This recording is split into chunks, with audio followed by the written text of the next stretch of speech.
मेरी बहन एक बुगाटी ठोक देती है, नुकसान का आकलन 130 मिलियन होता है। कार की ओनर पूरे जिंक सिटी में अकेली ऐसी इंसान है जिससे कोई भी दुश्मनी नहीं लेना चाहता। मिस पे मैं खुद को संभालता हूँ और उनके पास ये पूछने जाता हूँ कि क्या मैं ये कर्जा किश्तों में चुका सकता हूँ। वह सोफे पर पीछे टिक कर बैठती है, 10 सेकंड तक मुझे घूरती है और उनके लाल होंठ मुस्कुरा उठते हैं। मैं तुम्हें रखूंगी। इस तरह मैं उनका फेक बॉयफ्रेंड बन जाता हूँ, अनचाहे आशिकों से बचाने वाला एक ढाल।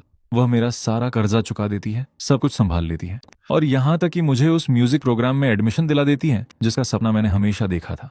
मेरा सिर्फ एक ही काम था, उनके प्यार में होने का नाटक करना। जिस दिन विवियन पे और मैं नेशनल वायलिन कंपटीशन में जाते हैं, मैं ऑडियंस में बैठता हूँ। वह गोल्ड मेडल जीत जाती है, लेकिन अपने कोच के साथ सेलिब्रेट करने के बजाय वह बैकस्टेज जाती है, एक व्हाइट गाउन पहनती है, भीड़ को चीरते हुए आगे आती है और सीधे मेरी बाहों में आ गिरती है। वह एडवांस में तैयार की गई अंगूठियों की एक जोड़ी निकालती है। इथेन, क्या तुम मुझसे शादी करोगे?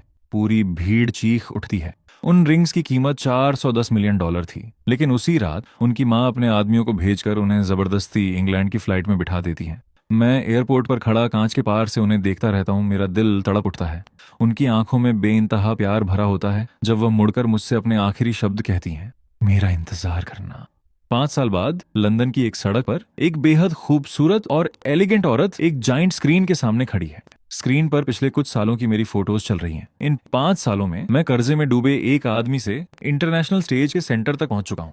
ये सब मेरे म्यूजिक की बदौलत था। एक यंग चाइनीज लड़की झुकर उनसे पूछती है, मैम क्या ये आपके आइडल हैं? वो औरत बिल्कुल भी विचलित नहीं होती, उनकी आवाज एकदम कूल और श्योर होती है। मेरे हस्बैंड।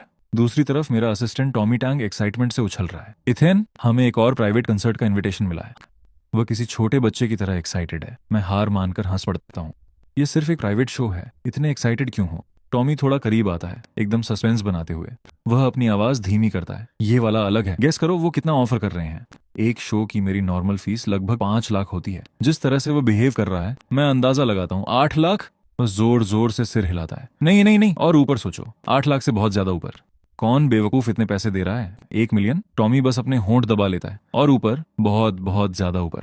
ये अब बेतुका होता जा रहा है। अब मुझे शक होने लगता है, ये कोई जॉब स्कैम तो नहीं है? तुम मुझे कहीं पार्ट्स में बेचने का प्लान तो नहीं बना रहे? मैं ये जॉब नहीं कर रहा, मेरी लाइफ पहले आती है। टॉमी जोर जोर से हंसने लगता है, फिर अपनी छाती ठोकते हुए कसम खाता है। क्या सोच रहे हो आप? ये शो यहीं अपनी कंट्री में जिंक सिटी के अंदर ही है। मैंने सुना है कि कोई यंग लेडी है जो अभी अभी इंग्लैंड से वापस आई हैं। अब तो मुझे भी क्यूरियोसिटी हो रही है, क्या आप जानते हैं वो कौन है? नहीं, उन्होंने सब कुछ सीक्रेट रखा है। मुझे बस इतना पता है कि उनका सरनेम पे है। वह नाम सुनते ही मेरा दिल एक पल के लिए धड़कना भूल जाता है, जैसे दिमाग के किसी गहरे कोने में कुछ स्ट्राइक हुआ हो। ओह, और उन्होंने जो पीस रिक्वेस्ट किया है वो है फेडेड ड्रीम पे।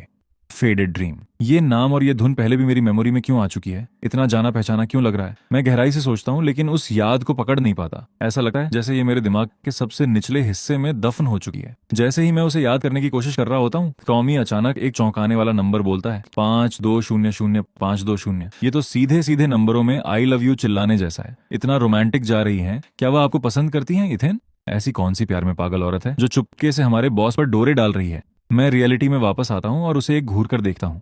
तुम ज्यादा सोच रहे हो, मैं हल्के से कहता हूँ।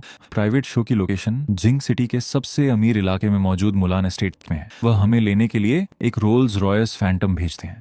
टॉमी की आंखें हैरानी से फटी की फटी रह जाती हैं। वाह, तो असली अमीर होने का मतलब ये होता है। ये तो बहुत ही ज्यादा एक्स्ट्रावैगेंट है। अगर दुनिया में एक और अमीर इंसान आ भी गया तो क्या फर्क पड़ता है? So what?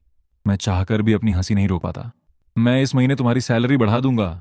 मेरे इतना कहते ही टॉमी खुशी से चीख पड़ता है, बॉस आप सबसे बेस्ट हो। रोल्स रॉयस फैंटम बहुत ही स्मूथली आगे बढ़ती है, सीधे मुलान एस्टेट के अंदर दाखिल होती है और एक बहुत बड़े घर के सामने रुकती है। एक इतना शानदार मेंशन जिसका अंत दूर दूर तक नजर नहीं आता। हर एक आलिशान डिटेल से पुरानी खानदानी रईसी की महक आ रही होती है। मैं हैरान हुए बिना नहीं रह पाता। आखिर ये यंग लेडी कौन है जो इतनी ज्यादा रईस है? बटलर और बाकी सर्वेंट्स एस्टेट के एंट्रेंस पर रिस्पेक्ट के साथ खड़े होकर हमारा इंतजार कर रहे होते हैं। इस तरफ मिस्टर जांग।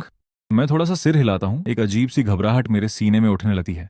मैं एस्टेट के अंदर जाता हूँ। बटलर मुझे ड्रेसिंग रूम में ले जाता है और एक सर्वेंट मुझे एक आउटफिट थमा देता है।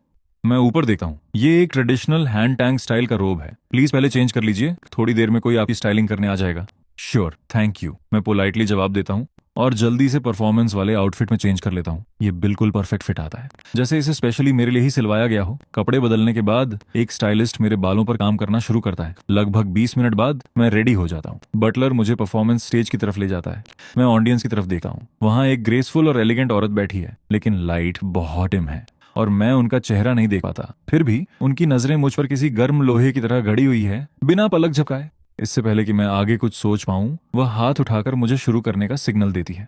मैं अपने विचारों को साइड में रखता हूं और पूरी तरह से परफॉर्मेंस में डूब जाता हूं। जब शो खत्म होता है, मैं ऑडियंस के सामने झुकर बो करता हूं। जैसे ही मैं स्टेज से नीचे उतरता हूं, एक सर्वेंट मेरा रास्ता रोक लेता है। मिस्टर जांग, हमारी यंग लेडी आपको डिनर पे इनवाइट कर रही हैं। ये सुनते ही मैं अनजाने में ही मुड़कर देखता हूँ। लाइट अभी भी डिम है, उनका चेहरा स्टेज की लाइट्स के पीछे अब भी धुंधला है। कदम दर कदम मैं पास जाता हूँ, जब तक कि वह चेहरा आखिरकार बिल्कुल साफ दिखाई नहीं देने लगा। एक चमकदार अट्रैक्टिव चेहरा मुझे देखकर मुस्कुरा रहा है। वह एक लॉन्ग ड्रेस पहने हुए हैं जो बहुत ही अट्रैक्टिव और एलिगेंट लग रही है। उनका वो बिंदास और अट्रैक्टिव अंदाज सीधे मुझ पर असर करता है। वह मुझे घूरती है। उनके लाल होंठ एक शरारती स्माइल में बदल जाते हैं। इथेन, लॉन्ग टाइम नो सी। उनकी आवाज बेहद अट्रैक्टिव है, जो सीधे मेरे कानों में उतरती है। अगले ही पल मैं अपना सीना पकड़ लेता हूँ। मेरे दिल में इतना तेज दर्द होता है जैसे किसी ने उसे कसकर भींच लिया हो। दर्द इतना खतरनाक होता है कि मुझसे सांस भी नहीं ली जाती। ये देखकर वह घबराकर अपने पैरों पर खड़ी होती हैं और सीधे मेरी बाहों में आ गिरती हैं। मैं हैरान रह जाता हूँ, बिल्कुल सुन्न, जब उनकी बाहें मेरी बाहों को कसकर जकड़ लेती हैं।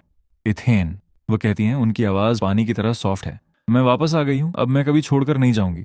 मैं उनके इस चेहरे को देखा हूँ जो इतना करीब है, फिर भी मुझे पूरी तरह से उलझन में डाल रहा है। मेरा दिमाग बिल्कुल ब्लैंक हो जाता है। मैं उन्हें पीछे धकेलने की कोशिश करता हूँ। वह थोड़ा हैरान होकर मुझे देखती है। फिर अचानक मेरी खाली अनामिका उंगली, रिंग फिंगर को देखकर उनकी आंखें फैल जाती हैं। मैं बिना सोचे माथे पर बल डालता हूँ और झेंकते हुए पूछता हूँ, क्या हम पहले कभी मिले हैं? एक सेकंड में उनके होठों की मुस्कुराहट गायब हो जाती है। वह बिना पलक झपकाए मुझे घूरती रहती है। उनकी आवाज कांपने लगती है, जैसे उन्हें यकीन ही ना हो रहा हो। इथेन, तुम सच में मुझे भूल गए? मैं अपने दिमाग पर बहुत जोर डालता हूँ, लेकिन ऐसा लगता है जैसे पुरानी यादें पूरी तरह से लॉक हो चुकी हैं। मैं अपना सिर हिलाता हूँ। I am so sorry. आप मुझे बहुत जानी पहचानी लग रही हैं, लेकिन मुझे सच में कुछ याद नहीं आ रहा। कमरे की हवा एकदम ठंडी पड़ जाती है। उनका सारा निखार एक पल में गायब हो जाता है। मैं घबराकर अपनी नजरें हटा लेता हूँ। उनसे आंखें मिलाने की हिम्मत नहीं होती। इस अजीब और भारी माहौल से भागने के लिए मैं जल्दी से पीछे हटता हूँ। मिस पे, क्या आपको किसी और चीज की जरूरत है? अगर नहीं तो मैं जाकर कपड़े चेंज कर लेता हूँ।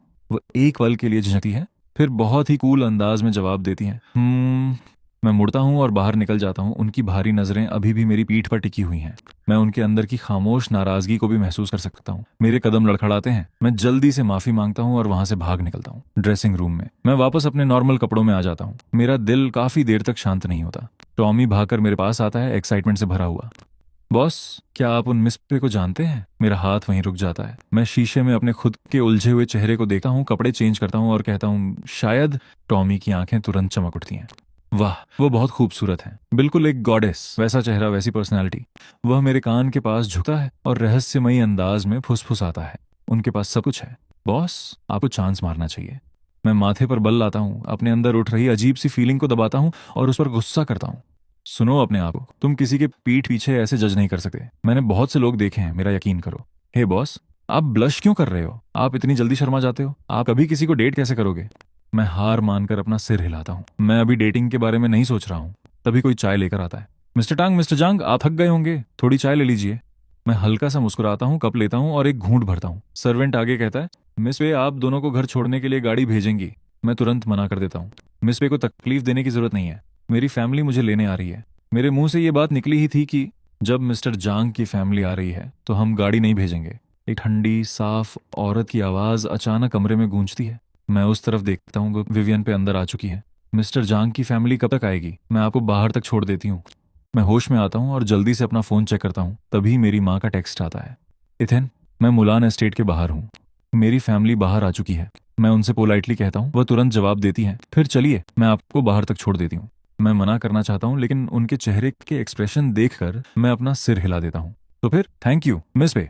जैसे ही मैं मुलान एस्टेट से बाहर कदम रखता हूँ, एक शानदार मोएबा कार नजर आती है। मेरी माँ हेलन सोंग उसके पास खड़ी है। मुझे देखते ही, इथेन, मैं जल्दी से उनके पास जाता हूँ। मॉम, वह मुझे फूलों का एक गुलदस्ता थमाती है। मैं खुशी खुशी उसे ले लेता हूँ। Thanks mom. मिसेस सोंग, ओ टॉमी। मेरी माँ की नजर विवियन पर पड़ती है और उनकी वार्म स्माइल तुरंत जम जाती है। ये जरूर मिस पे होंगी। हेलो मिस पे। विवियन की आंखें तुरंत लाल हो जाती हैं। वह अपने इमोशंस को दबाती हैं और मेरी माँ को देकर हल्का सा सिर हिलाती हैं। उनकी आवाज ठंडी हो जाती है। मुझे कहीं जाना है, मैं निकलती हूँ। उनके शब्द खत्म भी नहीं होते कि वह मुड़ती हैं और जाने लगती हैं। जैसे ही वह मुड़ती है, चुपचाप उनके गालों पर आंसू फिसल जाते हैं। मुलान एस्टेट के एक बेडरूम में विवियन एक आर्म चेयर पर पीछे टिकर बैठी हैं। सुबह की पहली किरण खिड़की से आने तक बिल्कुल खामोश बैठी रहती है। रोशनी उनके बालों पर पड़ती है जो अब पूरी तरह सफेद हो चुके हैं। गहरे दुख और गुस्से से टूटकर विवियन के बाल रातों रात सफेद हो गए हैं। अचानक उनका फोन बजता है और कमरे की खामोशी टूट जाती है। उनकी पलकें कांप उठती हैं। वह फोन उठाने में काफी वक्त लेती है। दूसरी तरफ से क्लेयर जी की आवाज आती है। विवियन। उनकी आवाज में गहरा दुख छिपा होता है। क्या हुआ? ये तो एक खुशी भरा रियूनियन होने वाला था ना, तुम इतनी टूटी हुई क्यों लग रही हो? विवियन एक ठंडी आह भरती है। इथेन की मेमोरी चली गई है, उसे एमनेशिया हो गया है। क्लेयर की सांस थम जाती है। क्या क्या तुम्हें पक्का यकीन है? बुधवार की रात चैरिटी गाला के स्टेज के सेंटर में मैं बांसुरी बजा रहा हूँ। जैसे ही आखिरी धुन खत्म होती है, ऑडियंस की तरफ से तालियों की गड़गड़ाहट गूंज उठती है। मैं बैक स्टेज जाता हूँ और तभी अचानक मेरे सामने एक एलिगेंट और सॉफ्ट पर्सनैलिटी आती है। सिंडी जू, जिसके हाथ में फूलों का एक बड़ा सा बुके है। इथेन, इतनी शानदार परफॉर्मेंस के लिए कांग्रेचुलेशन। Thank you. मैं मुस्कुराता हूँ और बुके ले लेता हूँ, लेकिन तभी एक ठंडी और खतरनाक नजर सीधे मुझ पर आ टिकती है। मैं मुड़कर देखा हूँ तो सामने विवियन खड़ी है। उनसे एक घुटन भरी और डेंजरस वाइब निकल रही है। वह सीधे मेरी तरफ बढ़ती है और 3 शब्द बोलती हैं। मिस्टर जांग, मिस पे। मैं जल्दी से सिर हिलाकर उन्हें रिस्पॉन्ड करता हूँ। उनकी नजरें किसी लेजर की तरह मुझ पर घूमती हैं और फिर सीधे सिंडी के चेहरे पर जाकर अटक जाती हैं। ये तुम्हारी क्या लगती है? मैं थोड़ा कंफ्यूज हो जाता हूँ, लेकिन फिर भी समझाता हूँ, ये मेरी फ्रेंड हैं। ये सुनकर वह हल्का सा हंसती है। उनके होंठों पर एक अजीब सी स्माइल आ जाती है जो मुस्कुराहट और ताने के बीच की लगती है। फ्रेंड। फिर उनकी नजर सिंडी के दिए उस बुके पर जाती है जो मेरे हाथ में है। या फिर गर्लफ्रेंड? वह चिढ़कर पूछती है। मैं बिना सोचे तुरंत क्लेरिफाई करता हूँ, सिर्फ एक फ्रेंड। विवियन बात को टालते हुए हंसती है, फिर अपनी नजरें सिंडी पर टिका देती हैं। ओह, सिर्फ फ्रेंड। ये फूल काफी सुंदर हैं, क्या मैं इन्हें देख सकती हूँ? मैं सिर हिलाता हूँ और बुके उनकी तरफ बढ़ा देता हूँ। जैसे ही मैं बुके छोड़ता हूँ, वह भी उसे छोड़ देती है। वह खूबसूरत बुके धड़ाम से नीचे जमीन पर गिर जाता है। ओह, आई एम सो सॉरी। मेरा वो मतलब नहीं था। माफी मांगते हुए भी उनका पैर जानबूझकर उन फूलों पर पड़ता है। मैं बिल्कुल हैरान रह जाता हूँ। मेरे दिमाग में एक साथ हजारों सवाल कौंधने लगते हैं। फूलों को कुचलने के बाद वह नीचे झुकती हैं, बुके को उठाती हैं और सीधे पास के डस्टबिन में फेंक देती हैं। पूरा एक्शन इतना स्मूथ और जानबूझकर किया गया था। बिना किसी झिझके वह दोबारा मेरी तरफ देखती हैं। उनके चेहरे पर अभी भी वही झूठी और सिंसियर माफी छपी होती है। मैं सच में बहुत सॉरी हूँ मिस्टर जांग, पर मेरा इरादा ऐसा बिल्कुल नहीं था। वह आगे जोड़ती है। मैं बाद में आपके लिए नया बुके खरीद दूंगी। मेरे पास बोलने के लिए शब्द ही नहीं बचते। ये जानबूझकर किया गया नहीं था तो क्या था? उनकी बातों को छोड़ दें तो उनका हर एक मूव साफ चिल्ला रहा था कि ये सब प्लान्ड था। अपनी पूरी लाइफ में मैंने कभी किसी को इतनी बेबाकी और डिठाई से पंगा लेते नहीं देखा था। मिस्टर जांग, इतने चुप क्यों हैं? वह भोलेपन से पूछती हैं। क्या आप मुझसे नाराज हैं? मैं इतना इरिटेट हो जाता हूँ कि मुझे हंसी आने लगती है। मुझसे बस एक सख्त सा जवाब निकलता है, नहीं। मैं सिंडी से माफी मांगने के लिए मुड़ता हूँ, लेकिन जैसे ही अपना मुंह खोलता हूँ, ये बस एक बुके ही तो था। विवियन बीच में ही रुखाई से काट देती है। मुझे यकीन है मिस जू इतनी छोटी सोच की नहीं होंगी। क्यों? सही कहा ना। वो आधे अधूरे तरीके से मुस्कुराती हैं। उनकी आंखों में सिंडी के लिए साफ उकसावा होता है। सिंडी के एक्सप्रेशन सख्त हो जाते हैं, लेकिन वह खुद को संभालती है। ये बस एक बुके है, कोई बात नहीं, अगली बार मैं इथेन के लिए कुछ और बेहतर लाऊंगी। विवियन की टोन एकदम तीखी और तंज भरी हो जाती है। ओह, तो गैर जरूरी चीजें अपने आइडल को दी जाती हैं और जरूरी चीजें छुपाकर रखी जाती हैं। सिंडी का चेहरा शर्म से एकदम लाल पड़ जाता है। जैसे ही वे कुछ सफाई देने वाली होती है, टॉमी घबराता हुआ भाग कर आता है। बॉस, जल्दी से चेंज कर लो, गाला शुरू होने वाला है। टॉमी मुझे खींच कर ले जाने लगता है। मैं अनजाने में ही पीछे मुड़कर देखता हूँ। विवियन भी हमारे पीछे आने की तैयारी कर रही हैं, लेकिन जाने से पहले वह सिंडी को एक आखिरी चैलेंजिंग लुक देती है। सिंडी की आंखें तुरंत ठंडी पड़ जाती हैं। उनके लाल होंठ आपस में भींच जाते हैं। गाला खत्म होता है। मैं कार में बैठा हूँ। मेरी उंगलियों में अभी भी बांसुरी बजाने का टच महसूस हो रहा है, लेकिन मेरे दिमाग में सिर्फ वो कुचला हुआ बुके घूम रहा है। मैं फ्रस्ट्रेशन में अपनी टाई ढीली करता हूँ। पैसेंजर सीट पर बैठा टॉमी पूरे रास्ते चुके से मुझे ही घूरे जा रहा है। मैं अपने सिर को दबाता हूँ। जो भी दिमाग में चल रहा है बोल दो। वह मुस्कुराता है और थोड़ा करीब झुकता है। बॉस, आज तो सच में मेरी आंखें खुल गईं। मिस वे की एक्टिंग का लेवल ही अलग है। फूलों की पंखुड़ियों को कुचलते वक्त भी ऐसा लग रहा था जैसे रैंप वॉक कर रही हूँ। बैकस्टेज इतने सारे लोग थे, पर किसी की हिम्मत नहीं हुई कि उनके सामने एक शब्द भी बोल दे। मैं उसे देखता हूँ। लगता है तुम उनकी काफी तारीफ कर रहे हो। तारीफ बहुत बड़ा वर्ड है। बात बस इतनी है बॉस, जिस तरह से मिस पे आपको देखती है वो बहुत ही अजीब लगता है। जब से मैं विवियन से मिला हूँ मुझे एक अजीब सा जाना पहचानापन महसूस हो रहा है। मुझे पूरा यकीन है कि मेरी यादों में इस औरत की कोई जगह नहीं है। तो फिर ऐसा क्यों लगता है जैसे वो मुझे इतनी गहराई से जानती है? टॉमी और मैं अपार्टमेंट वापस पहुंचते हैं। रात काफी बीत चुकी है। मैं अपना सूट जैकेट उतारता हूँ और सोफे पर फेंक देता हूँ। जैसे ही मैं शॉवर लेने जाने वाला होता हूँ टॉमी का फोन जोर जोर से बजने लगता है। वो फोन उठाता है और कुछ ही सेकंड्स में उसके चेहरे का रंग पूरी तरह उड़ जाता है। वो फोन काटता है जैसे उसकी सारी ताकत खत्म हो गई हो। बॉस, कुछ गड़बड़ हो गई है। मेरा दिल बैठ जाता है। उन्होंने कहा कि इस पूरे साल के हमारे सारे कमर्शियल शो और परफॉर्मेंस इनविटेशंस कैंसिल कर दिए गए हैं। सारे के सारे। मैं वहीं जम जाता हूँ। सारे के सारे। वॉजिंग ग्रैंड थिएटर का year end show, Shanghai Philharmonic duet, Shenzhen international music festival और Macau new year show. Tommy एक ही सांस में सब गिनवा देता है। सब कैंसिल। मेरी सांस अटक जाती है। इन इनविटेशंस को हासिल करने में मुझे 5 साल लगे थे। यूरोप के छोटे छोटे बार से लेकर रॉयल अल्बर्ट हॉल तक एक एक ईंट जोड़कर मैंने ये पहचान बनाई थी। उस चाइनीज किड कहलाने से लेकर इंटरनेशनल क्रिटिक्स के मुंह पर कॉलम्स लिखने तक, इनमें से हर एक शो मेरी लाइफ लाइन था। वजह क्या बताई उन्होंने? मैं अपनी आवाज नॉर्मल रखने की कोशिश करता हूँ। उन्होंने कहा कि शेड्यूलिंग की इश्यू है। टॉमी का मुंह उतर जाता है। वो ब्रीच पेनल्टी का डबल देने को तैयार हैं। मैं कड़वाहट से हंस पड़ता हूँ। एक ही दिन एक ही वक्त पर सब कुछ एक साथ कैंसिल? इसके पीछे जरूर कोई बहुत बड़ी पावर काम कर रही है। टॉमी मुझे ध्यान से देखा है। बॉस, क्या इसके पीछे सिंडी का हाथ तो नहीं? उनके पास इतनी पावर नहीं है। अपनी पूरी ताकत लगाकर भी सिंडी एक ही रात में देश के इतने टॉप लेवल के वेन्यूज को हिला नहीं सकी। जो भी ये कर सकता है। मेरा दिमाग घूमने लगता है और वही अट्रैक्टिव चेहरा एक बार फिर मेरी यादों में उभर आता है। अगली सुबह 8 बजे दरवाजे की घंटी बजती है। थका हुआ टॉमी दरवाजा खोलने भागता है। जब वो वापस आता है, बॉस, दरवाजे पर कोई आया है। कौन? वह अपना नाम क्लेयर जी बता रही हैं। मिस पे की बेस्ट फ्रेंड क्लेयर जी। ये नाम फिर से जाना पहचाना और अजीब सा क्यों लग रहा है? कितना इरिटेटिंग है ये सब। मैं अपने कपड़े ठीक करता हूँ और बाहर आता हूँ। लिविंग रूम के सोफे पर बेज कलर का ट्रेंच कोट पहने एक औरत बैठी है। मुझे बाहर आता देख वो खड़ी होती है और रिस्पेक्ट के साथ हाथ बढ़ाती है। हेलो मिस्टर जांग। मैं उनसे हाथ मिलाता हूँ, रिस्पेक्टफुल लेकिन एक दूरी बनाए रखते हुए। मिस जी, आपको वेट कराने के लिए सॉरी। आप यहाँ किस सिलसिले में आई हैं? वह सीधे मुद्दे पर आती हैं। मैं विवियन की तरफ से आपसे कुछ पूछने आई हूँ। क्या आपको सच में कुछ भी याद नहीं है? मैं खामोश हो जाता हूँ। क्लेयर सीधे मेरी आंखों में देखती है। इथेन, 5 साल पहले तुमने मुझसे खुद कुछ कहा था। क्या तुम्हें याद है? मैं अपना सिर इनकार में हिलाता हूँ। वह मुस्कुराती है, एक ऐसी स्माइल जिसमें एक गहरी थकावट छिपी होती है। तुमने तब मुझसे कहा था क्लेयर, अगर विवियन की मॉम उसे कभी मुझसे दूर ले जाए तो प्लीज उन्हें मेरे लिए रोक लेना। मैं सिर्फ उसी से शादी करूंगा। वह शब्द मेरे दिमाग पर ऐसे चोट करते हैं जैसे किसी जंक लगे ताले में जबरदस्ती चाबी घुमाई जा रही हो, लेकिन ताला हिलता तक नहीं। मैं अपने सिर को दबाता हूँ। मुझे ठंडा पसीना आने लगा है। आई एम सॉरी, मुझे सच में कुछ याद नहीं आ रहा। क्लेयर अपने ब्रीफ केस से एक डॉक्यूमेंट निकालती है। मिस्टर जांग, ये पे एंटरटेनमेंट ग्रुप और उन सभी वेन्यूज के बीच का एक एक्सक्लूसिव बायआउट कॉन्ट्रैक्ट है जो आपके कमर्शियल शो बुक करते हैं। आज से अगले 3 सालों के लिए पे एंटरटेनमेंट के पास उनके शेड्यूल का पूरा कंट्रोल है। अगले 3 साल यानी देश के अंदर जितने भी टॉप लेवल के कमर्शियल शो मैं कर सकता था उन सब पर अकेले विवियन पे का कब्जा हो चुका है। मैं दांत पीसते हुए पूछता हूँ, वो चाहती क्या है? वो क्या चाहती है मिस्टर जांग? ये सवाल तो आपको खुद उनसे पूछना चाहिए। मिस जी, किसी इंसान की हरकतों की भी एक लिमिट होनी चाहिए। लिमिट? वो हल्का सा हंसती है। मिस्टर जांग, आप विवियन से लिमिट्स की बात कर रहे हैं। मिस पे और मेरे बीच सिर्फ एक नॉर्मल वर्किंग रिलेशनशिप है। इथेन, तुम भले ही उसे भूल चुके हो, लेकिन तुम्हें यह पता होना चाहिए कि 5 साल पहले क्या हुआ था। वह उस प्लेन में जबरदस्ती कैसे बिठाई गई थी। मेरा सीना भींच जाता है। आपका क्या मतलब है? क्लेयर कोई जवाब नहीं देती।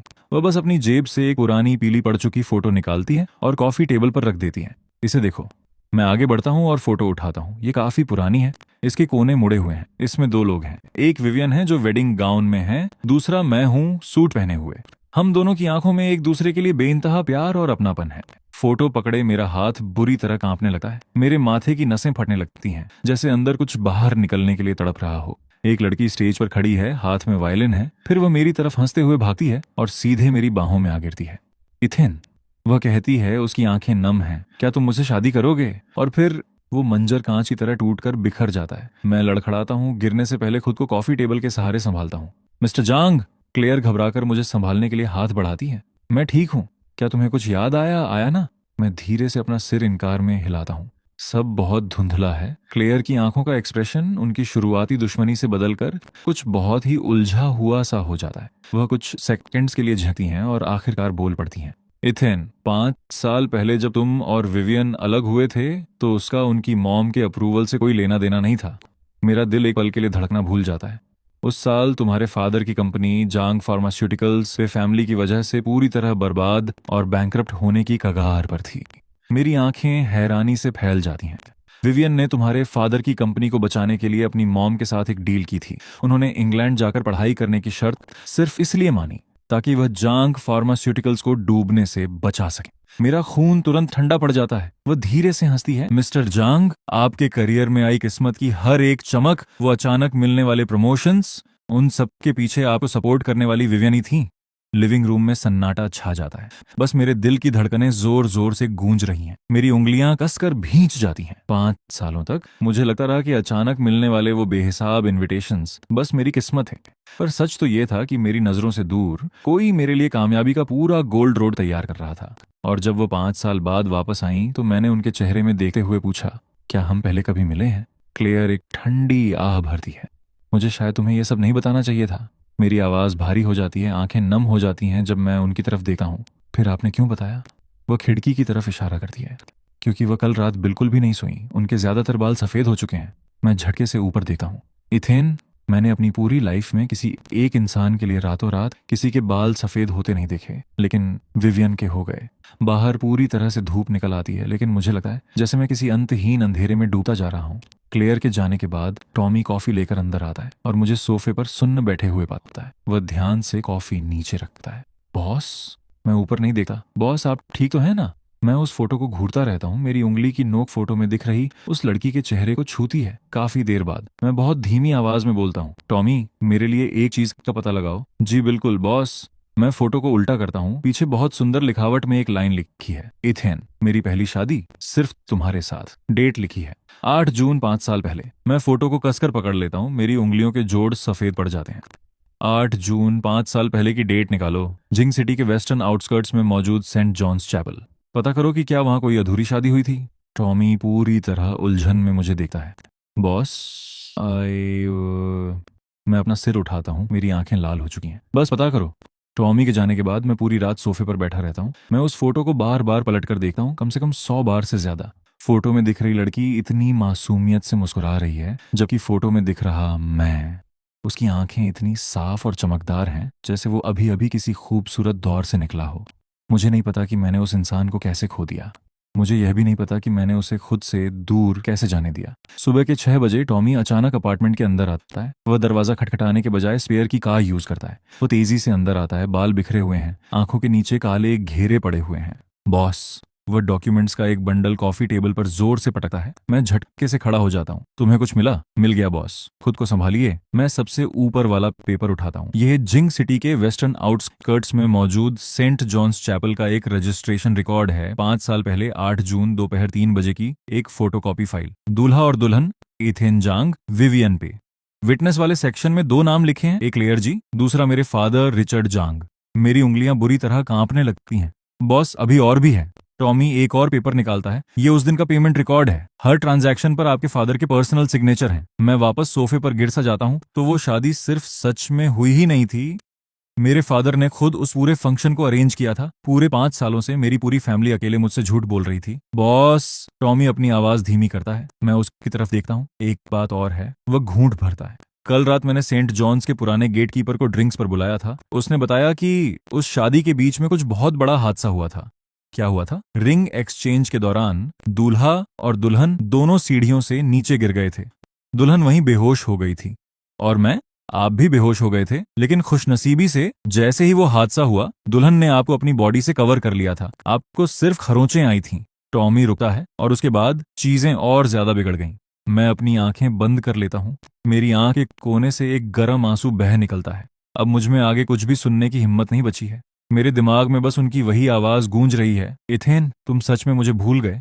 मैं पे एंटरटेनमेंट के हेडक्वार्टर के बाहर खड़ा हूँ, हाथ में एक गरम अमेरिकानो पकड़े हुए। ये बात टॉमी ने मेरे लिए पता लगाई थी। विवियन हर दिन दोपहर 3 बजे सामने वाले कैफे से अमेरिकानो खरीदने नीचे आती है। बिना शुगर, बिना क्रीम वाली इतनी कड़वी कि पीते ही मुंह बन जाए। क्लेयर ने मुझे बताया था कि इंग्लैंड में उन्हें ये आदत पड़ी थी। 5 सालों से उन्होंने इस आदत को बिना बदले बनाए रखा है। 5 साल पुरानी एक आदत, और मुझे यह भी याद नहीं था कि उन्हें पीने में क्या पसंद है। ठीक 3 बजे घूमने वाला कांच का दरवाजा घूमता है और वह बाहर निकलती है। नजरें अपने फोन पर हैं। वह सीधे मेरे पास से गुजर जाती हैं। उनकी नजर मुझ पर एक पल के लिए भी नहीं पड़ती जब तक कि मैं आवाज नहीं देता, विवियन। वह रुकती हैं, पीछे मुड़ती हैं। कोई प्रॉब्लम है? 2 शब्द एकदम तीखे और साफ, जो हवा को किसी ब्लेड की तरह काटते हुए निकलते हैं। जो बातें मैंने तैयार की थीं वो मेरे गले में ही अटक जाती हैं। मैं तुमसे बात करना चाहता हूँ। वह अपनी घड़ी देखती है। किस बारे में? मेरे पास 15 मिनट है। मैं 1 सेकंड के लिए हिचकिचाता हूँ, फिर कॉफी आगे बढ़ाता हूँ। मैंने सुना तुम्हें अमेरिकानो पसंद है। मैं बस रास्ते से गुजर रहा था तो ले आया। वह उसे देखती हैं लेकिन लेती नहीं है। इथेन, तुम्हें ये सब करने की जरूरत नहीं है। मेरा वो मतलब नहीं था। मैं बस माफी मांगना चाहता हूँ। वह मेरी बात बीच में ही काट देती है। उनकी टोन बिल्कुल वैसी है जैसे कोई रिपोर्ट पढ़ रहा हो। तुम पहले ही माफी मांग चुके हो, क्लेयर ने मुझे बताया। तुमने सॉरी कहा था और मुझे वो मिल गया। क्या इतना काफी नहीं है?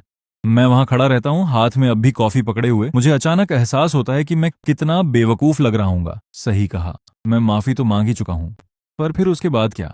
मैं अपनी भारी आवाज में बोलता हूँ, उस वक्त मुझे सच में तुम्हारे बारे में, उस शादी के बारे में, किसी भी चीज के बारे में कुछ याद नहीं आ रहा था। मेरा इरादा ऐसा नहीं था। मैं बस मुझे पता है। क्लेयर ने मुझे सब बता दिया। Amnesia, selective memory loss, trauma, medical science के पास इन सब का रीजन है। सब कुछ लॉजिकल लगता है। तो तुम क्या चाहते हो? मैं ये मान लूं कि पिछले 5 साल कभी हुए ही नहीं, सिर्फ इसलिए क्योंकि तुम कहते हो कि तुम्हें कुछ याद नहीं? मेरा वो मतलब बिल्कुल नहीं है। तो फिर तुम्हारा क्या मतलब है? मैं उनकी आंखों में देखता हूं लेकिन मुंह से एक भी शब्द नहीं निकलता। मैं बस खामोशी से उन्हें देखता रहता हूं। वह एक लंबी सांस लेती है। एथेन, मैं तुमसे नफरत नहीं करती। किसी से नफरत करना बहुत थका देने वाला काम है। मेरे पास उतनी एनर्जी नहीं है। मुझे बस ये समझ नहीं आ रहा कि तुम्हारा सामना कैसे करूं। इसलिए तुम्हें मेरे पास आने की जरूरत नहीं है। हम में से किसी पर एक दूसरे का कोई एहसान या उधार नहीं है। अपनी बात खत्म करके वह जाने के लिए मुड़ती है। 2 कदम चलने के बाद वह रुकती हैं और बिना पीछे मुड़े कहती हैं, एक बात और, मैं अमेरिकानो नहीं पीती। मैं विवियन को दूर जाते हुए देखता हूँ और कॉफी को डस्टबिन में फेंक देता हूँ। उस रात मुझे नींद नहीं आती। बिस्तर पर लेटे हुए मेरे दिमाग में बस उनकी आंखों का वो ठंडा, अजनबीपन भरा लुक घूम रहा है। उन्होंने कहा कि वह मुझसे नफरत नहीं करती, लेकिन उन्होंने मुझे माफ भी नहीं किया है। उनके लिए मैं अब ऐसा इंसान बन चुका हूँ जिससे बात करने की भी जरूरत नहीं है। मैं अपना फोन उठाता हूँ और टॉमी का कांटेक्ट निकालता हूँ। हाल ही का उनका पूरा शेड्यूल निकालो। 5 मिनट बाद टॉमी एक क्वेश्चन मार्क भेजता है। बॉस, आपने ही तो कहा था कि उन्हें परेशान नहीं करना है। मैं झेंपते हुए अपना गला साफ करता हूँ। मैंने अपना माइंड चेंज कर लिया है। तुम कर रहे हो या नहीं? मैं कर रहा हूँ। आप बॉस हो, जैसा आप कहो। अगली सुबह टॉमी सीधे मेरे फोन पर एक रिपोर्ट भेजता है। ये विवियन का हफ्ते भर का शेड्यूल है। मैं उसे ध्यान से देखता हूँ। मेरी उंगली स्क्रीन पर रुक जाती है। थर्सडे, अनाथालय। आज थर्सडे है। मैं खुद को सोचने का मौका दिए बिना सीधे अनाथालय के लिए निकल जाता हूँ। वहां पहुंचकर मैं कार में बैठा दूर से उन्हें बच्चों के साथ खेलते हुए देखता हूँ। वह नीचे बैठकर दो छोटी वाली एक छोटी लड़की के साथ ब्लॉक्स बना रही हैं। जिस तरह से वह हंसती हैं, वो हंसी मेरी धुंधली यादों के एक हिस्से से मैच कर जाती है। मुझे वो हंसी याद है, सच में याद है। मेरा दिल अचानक तेजी से धड़कने लगता है। मैं कार से बाहर नहीं निकलता, बस दूर से चुपचाप देखता रहता हूँ। जब वो बच्चों के साथ खेलती हैं, उनके साथ केक शेयर करती हैं, वो दिल खोलकर हंस रही हैं। बिल्कुल वैसी नहीं दिख रही जैसी कल मैं उनके ऑफिस के बाहर मिला था। तो वो दूसरों के सामने हंसती तो हैं। जब तक उनकी कार अनाथालय से निकल नहीं जाती, मैं अपना इंजन स्टार्ट नहीं करता और उनके पीछे चलने लगता हूँ। विवियन घर नहीं जाती। इसके बजाय वो शहर के बाहरी इलाके में एक जगह जाती है। मैं उनकी कार का पीछा करता हूँ जो एक पुराने मोहल्ले में जाकर रुकी है। वह एक वायलिन की दुकान में जाती है। मैं कार में बैठकर 40 मिनट तक वेट करता हूँ। जब वह बाहर आती हैं तो उनके हाथ में एक लंबा पतला केस होता है। ये एक वायलिन केस है। वह इसे बहुत संभाल कर पैसेंजर सीट पर रखती है। जैसे ही वह इसे रखने के लिए झुकती है, उनकी नजर सड़क के पार खड़ी मेरी कार पर पड़ती है। सड़क के बीच की दूरी से हमारी आंखें मिलती हैं। वह एक सेकंड के लिए जम जाती हैं, फिर सीधी खड़ी होती हैं। मुझे ऐसे देखती हैं जैसे समझने की कोशिश कर रही हूँ कि मैं आखिर चाहता क्या हूँ। मैं कार से बाहर निकलता हूँ और उनके पास जाता हूँ। तुम्हारे वायलिन को क्या हुआ? वह मेरी तरफ देखती है। ये बहुत पुराना है। इसके ऊपर थोड़े से क्रैक्स आ गए थे। इसका पैनल थोड़ा ढीला हो गया था। मास्टर जाओ ने इसे वापस चिपका दिया और साथ ही स्ट्रिंग्स का नया सेट भी लगा दिया। वो बिल्कुल नॉर्मल आवाज में बात करती हैं, जैसे किसी आम फ्रेंड से चैट कर रही हूँ, लेकिन केस को पकड़े हुए उनका हाथ थोड़ा कस जाता है। मैं उस छोटी सी डिटेल को नोटिस कर लेता हूँ। क्या मैं देख सकता हूँ? वह 1 सेकंड के लिए झंकती है, फिर केस मेरी तरफ बढ़ा देती है। मैं इसे खोलता हूँ और घुमाता हूँ। अंदर एक लिखावट खुदी हुई मिलती है। मेरी उंगलियां वहीं जम जाती हैं। वीपी, विवियन पे के इनिशियल्स। मैं उनकी तरफ देखता हूँ। तुम्हारे पहले लिसनर ने तुम्हें यह दिया था। तुमने इसे खुद कुरेदा था। मैं वापस उस लिखावट को देखता हूँ। मैंने इसे उकेरा था, मुझे याद नहीं था, पर अब मुझे याद आ रहा है। वह आगे बढ़ती हैं, केस वापस लेती हैं, उसे पैसेंजर सीट पर रखती हैं, दरवाज़ा बंद करती हैं, मुड़ती हैं और मुझसे पूछती हैं, तुम मेरा पीछा क्यों कर रहे हो? मैं अपने होंठ भींच लेता हूँ। मुझे नहीं पता, मैं बस तुम्हें देखना चाहता था। वह कहती हैं, कुछ भी। एक हल्की हवा उनके बालों को थोड़ा बिखेर देती है। वह अपना हाथ उठाकर बालों को कान के पीछे करती है। तुमने मुझे देख लिया, अब क्या? मैं रुकता हूँ। क्या तुम कल अनाथालय जाओगी? वो मुझे देखती है, उनकी आंखों में कुछ ऐसा है जिसे पढ़ा नहीं जा सकता। हाँ, तो मैं भी कल आऊंगा। वो कोई जवाब नहीं देती हैं, लेकिन मना भी नहीं करती। वो कार का दरवाजा खोलती हैं और अंदर बैठ जाती हैं। कार का कांच आधा नीचे होता है और अंदर से उनकी आवाज आती है, इथेन, तुम्हें इस तरह से भरपाई करने की जरूरत नहीं है। मुझे तुम्हारी हमदर्दी या दया नहीं चाहिए, ये कोई दया नहीं है, मैं बस आना चाहता हूँ। वह आगे कुछ नहीं कहती। कार धीरे धीरे सड़क से आगे निकल जाती है। मैं वहीं खड़ा होकर देखता रहता हूँ जब तक कि उनकी कार की रेड लाइट्स मोड़ पर गायब नहीं हो जाती। मेरी जेब में फोन वाइब्रेट होता है। उनकी तरफ से एक टेक्स्ट आया है, कल 10 बजे। मैं उन शब्दों को घूरता हूँ, सड़क पर खड़े होकर मुस्कुरा देता हूँ। मैं फोन वापस जेब में रखकर घर जाने ही वाला होता हूँ कि वो फिर से बज उठता है। टॉमी का कॉल है। बॉस, एक बात है जो मुझे लगता है मुझे आपको बतानी चाहिए। सिंडी आज दोपहर किसी से मिली थी। टॉमी अपनी आवाज धीमी करता है। ईस्ट थर्ड रिंग रोड के एक प्राइवेट क्लब में। मैंने किसी से पता करवाया था, वे जिससे मिली है उसका सरनेम PEI है, नाम है जेसन पे। जेसन पे, एक ऐसा नाम जो मैंने पहले कभी नहीं सुना। वो कौन है? टॉमी रुका है। पे फैमिली की सीनियर ब्रांच का बड़ा बेटा। फैमिली रिलेशन के हिसाब से वो विवियन का कजिन है। विवियन का कजिन? उसका सिंडी से क्या काम? पक्का नहीं पता, लेकिन मैंने बातों बातों में पुरानी हिस्ट्री भी निकाली है। 5 साल पहले जब विवियन की मॉम पावर में थी तो उन्होंने जेसन के फादर को बोर्ड से बाहर फेंक दिया था। तब से दोनों खानदानों के रिश्ते ठीक नहीं है। सीधे शब्दों में कहें तो पुरानी दुश्मनी है। मैं फोन को कसकर पकड़ लेता हूँ, दिमाग तेजी से दौड़ने लगता है। सिंडी और विवियन के कजिन का एक साथ मिलना। हमारा टारगेट बिल्कुल साफ है। क्या तुम पता लगा सकते हो कि वो क्या साजिश रच रहा है? मैं पहले से ही इस काम पर हूँ, लेकिन वो बहुत छुपा हुआ रहता है। ऊपर से कुछ भी दिखाई नहीं दे रहा। उस पर नजर बनाए रखो, जैसे ही कुछ भी नया सामने आए मुझे तुरंत अपडेट करना। अगली सुबह 9:30 बजे मैं अनाथालय पहुंच जाता हूँ। हाथ में शुगर और क्रीम वाली गरम लाते, लटे, कॉफी और साथ में एक सैंडविच है। मैं आधा घंटा पहले ही पहुंच जाता हूँ और बाहर बेंच पर बैठकर इंतजार करने लगता हूँ। 9:50 पर एक सफेद पोर्श आकर रुकी है। वे आज पिंक कलर का कोट पहने हुए हैं, बालों की ऊंची पोनीटेल बनाई है और कानों में सिल्वर ईयररिंग्स हैं।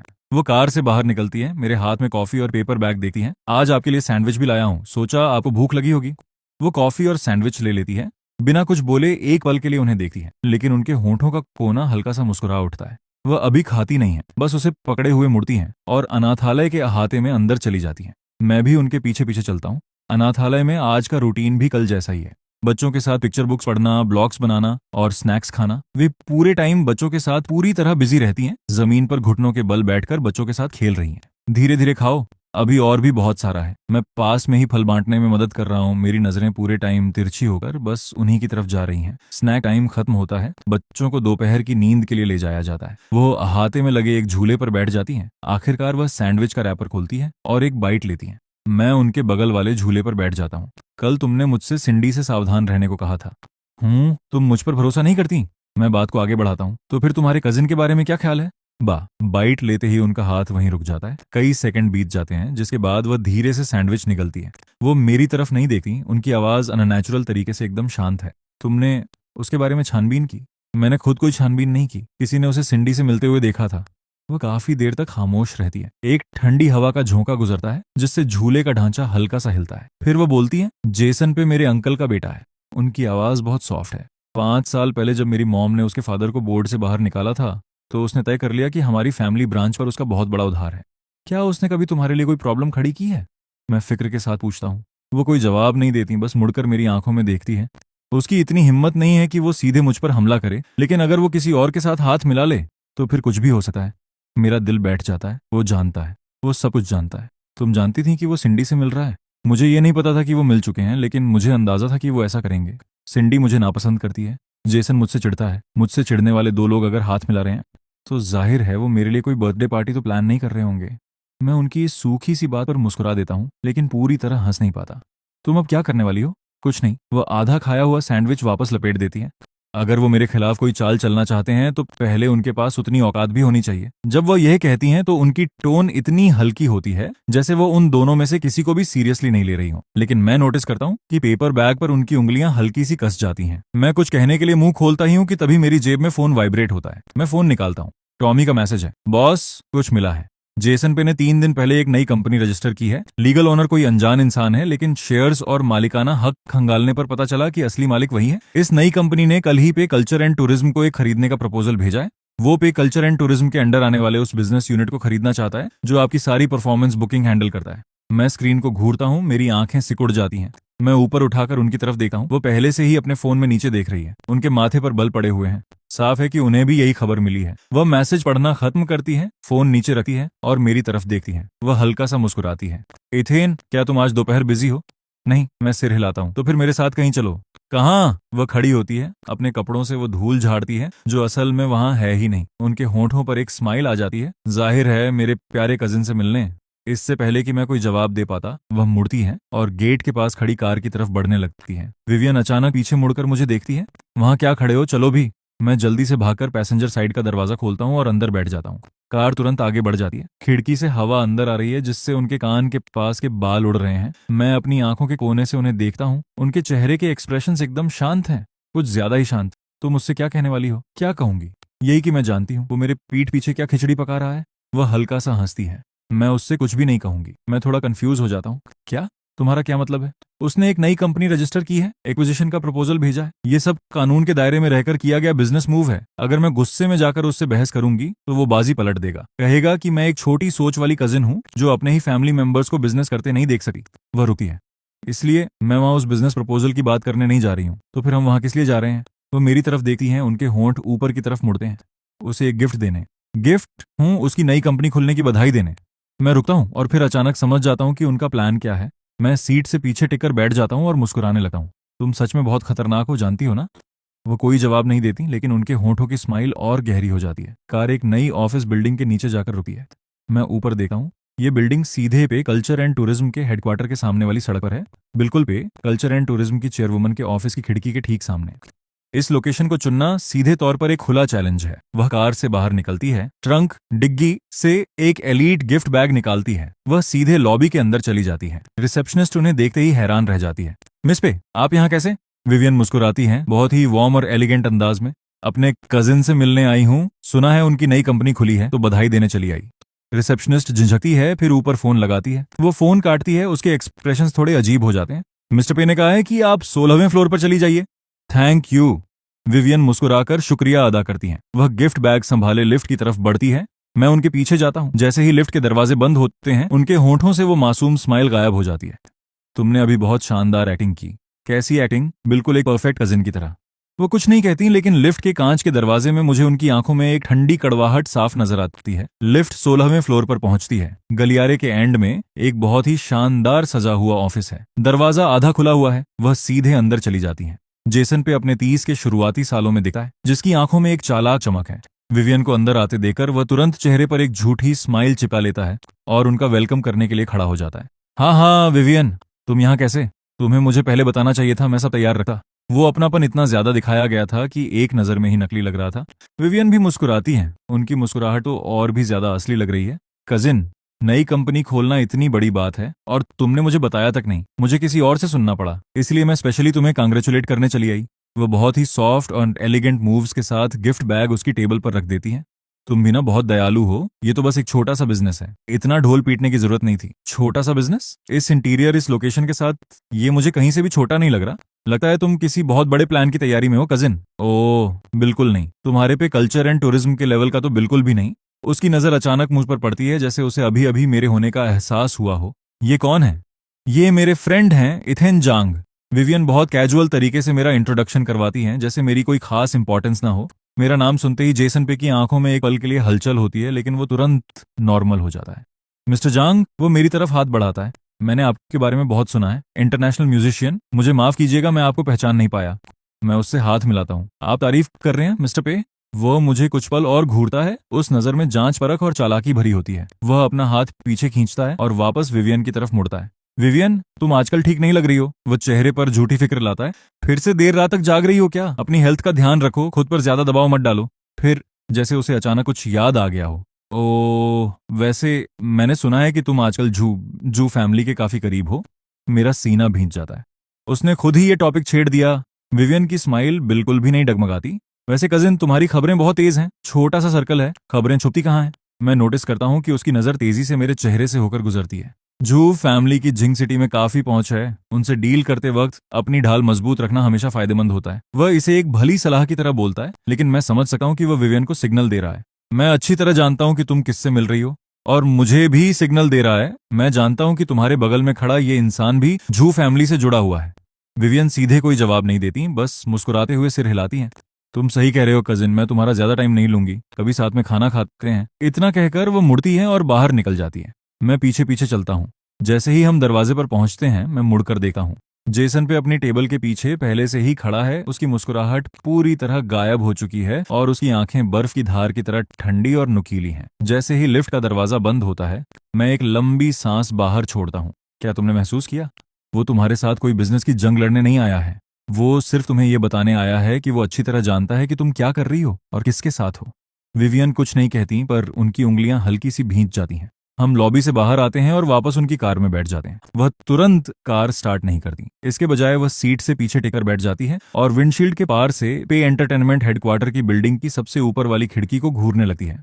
वो उसका ऑफिस है। उसने जानबूझकर अपनी कंपनी ठीक मेरी कंपनी के सामने खोली है, ताकि जब भी मैं ऊपर देखूं मुझे उसका बोर्ड दिखाई दे। क्या तुम जानते हो वो क्या करने की कोशिश कर रहा है? वो एक पल के लिए रुकती है, फिर कुछ ऐसा कहती है जिससे मेरी रीढ़ में ठंडक दौड़ जाती है। वो वही दोहराना चाहता है जो मेरी मॉम ने उसके फादर के साथ किया था, उन्हें बोर्ड से बाहर फेंकना। फर्क सिर्फ इतना है कि इस बार बाहर फेंके जाने वाली मैं हूं। कार में कुछ सेकंड्स के लिए खामोशी छा जाती है। मैं आखिरकार पूछता हूँ, तो फिर तुम क्या करने वाली हो? वह मुड़ती हैं, मुझे देखती हैं और हल्का सा मुस्कुराती हैं। फिर कार स्टार्ट कर देती हैं। मैं पैसेंजर सीट पर पीछे टिकर बैठ जाता हूँ और अपनी आंख के कोने से उनके शांत चेहरे को देखता हूँ। ये औरत मेरी उम्मीद से भी कहीं ज्यादा कॉम्प्लिकेटेड है। उन्हें मेरी हिफाजत की जरूरत नहीं है। उन्हें बस अपने बगल में एक ऐसा इंसान चाहिए जो उनके कदम बढ़ाते वक्त उन्हें पीछे न खींचे। उस रात मैं अपने अपार्टमेंट वापस आता हूँ, सोफे पर बैठता हूँ और जेसन के ऑफिस वाले सीन को अपने दिमाग में बार बार घुमाता हूँ। उसकी वो लाइन, सिंडी को आजकल आपके फ्रेंड में काफी इंटरेस्ट है, मेरे कानों में गूंज रही है। जेसन बस ऐसे ही फालतू बातें नहीं कर रहा था। उसने यह जानबूझकर विवियन के सुनने के लिए कहा था। वो उन्हें बता रहा था, मैं अच्छी तरह जानता हूँ कि तुम्हारे आसपास कौन है, और मैं यह भी जानता हूँ कि कौन तुम्हारे खिलाफ कदम उठाना चाहता है। मैं अपना फोन उठाता हूँ और टॉमी को मैसेज करता हूँ, मेरे लिए एक चीज पता लगाओ, सिंडी और जेसन पे एक दूसरे को कैसे जानते हैं, वो पहली बार कब मिले थे और क्या किसी ने उनका इंट्रोडक्शन करवाया था। कुछ मिनटों बाद टॉमी जवाब देता है, समझ गया। ओ और बॉस, जब आप आज दोपहर बाहर थे तो मैं बताना भूल गया था, किसी ने अपार्टमेंट पर एक पैकेज डिलीवर किया है। भेजने वाले का नाम मिस जू लिखा है। मैं स्क्रीन को घूरता हूँ, मेरी आंखें सिकुड़ जाती हैं। सिंडी मेरा घर का एड्रेस जानती है। इससे पहले कि मैं कोई जवाब दे पाता, एक दूसरा मैसेज आ जाता है, मैंने पैकेज नहीं खोला है, वो आपके दरवाजे के पास शूज कैबिनेट के नीचे रखा है। मैं उठता हूँ और दरवाजे के पास जाता हूँ। यकीनन शूज कैबिनेट के नीचे एक छोटा सा बॉक्स रखा है। मैं नीचे झुका हूँ और उसे खोलता हूँ। अंदर एक ब्लैक वेलवेट का बॉक्स है। मैं ढक्कन उठाता हूँ। अंदर कफलिंग्स की एक जोड़ी रखी है। नीचे एक कार्ड दबा हुआ है। उस रात फूल खराब हो गए थे। उस नुकसान की भरपाई के लिए कफलिंग्स की यह जोड़ी भेज रही हूँ। उम्मीद है अगली बार जब हम मिलेंगे तो आप इन्हें पहने हुए होंगे। सिंडी जू।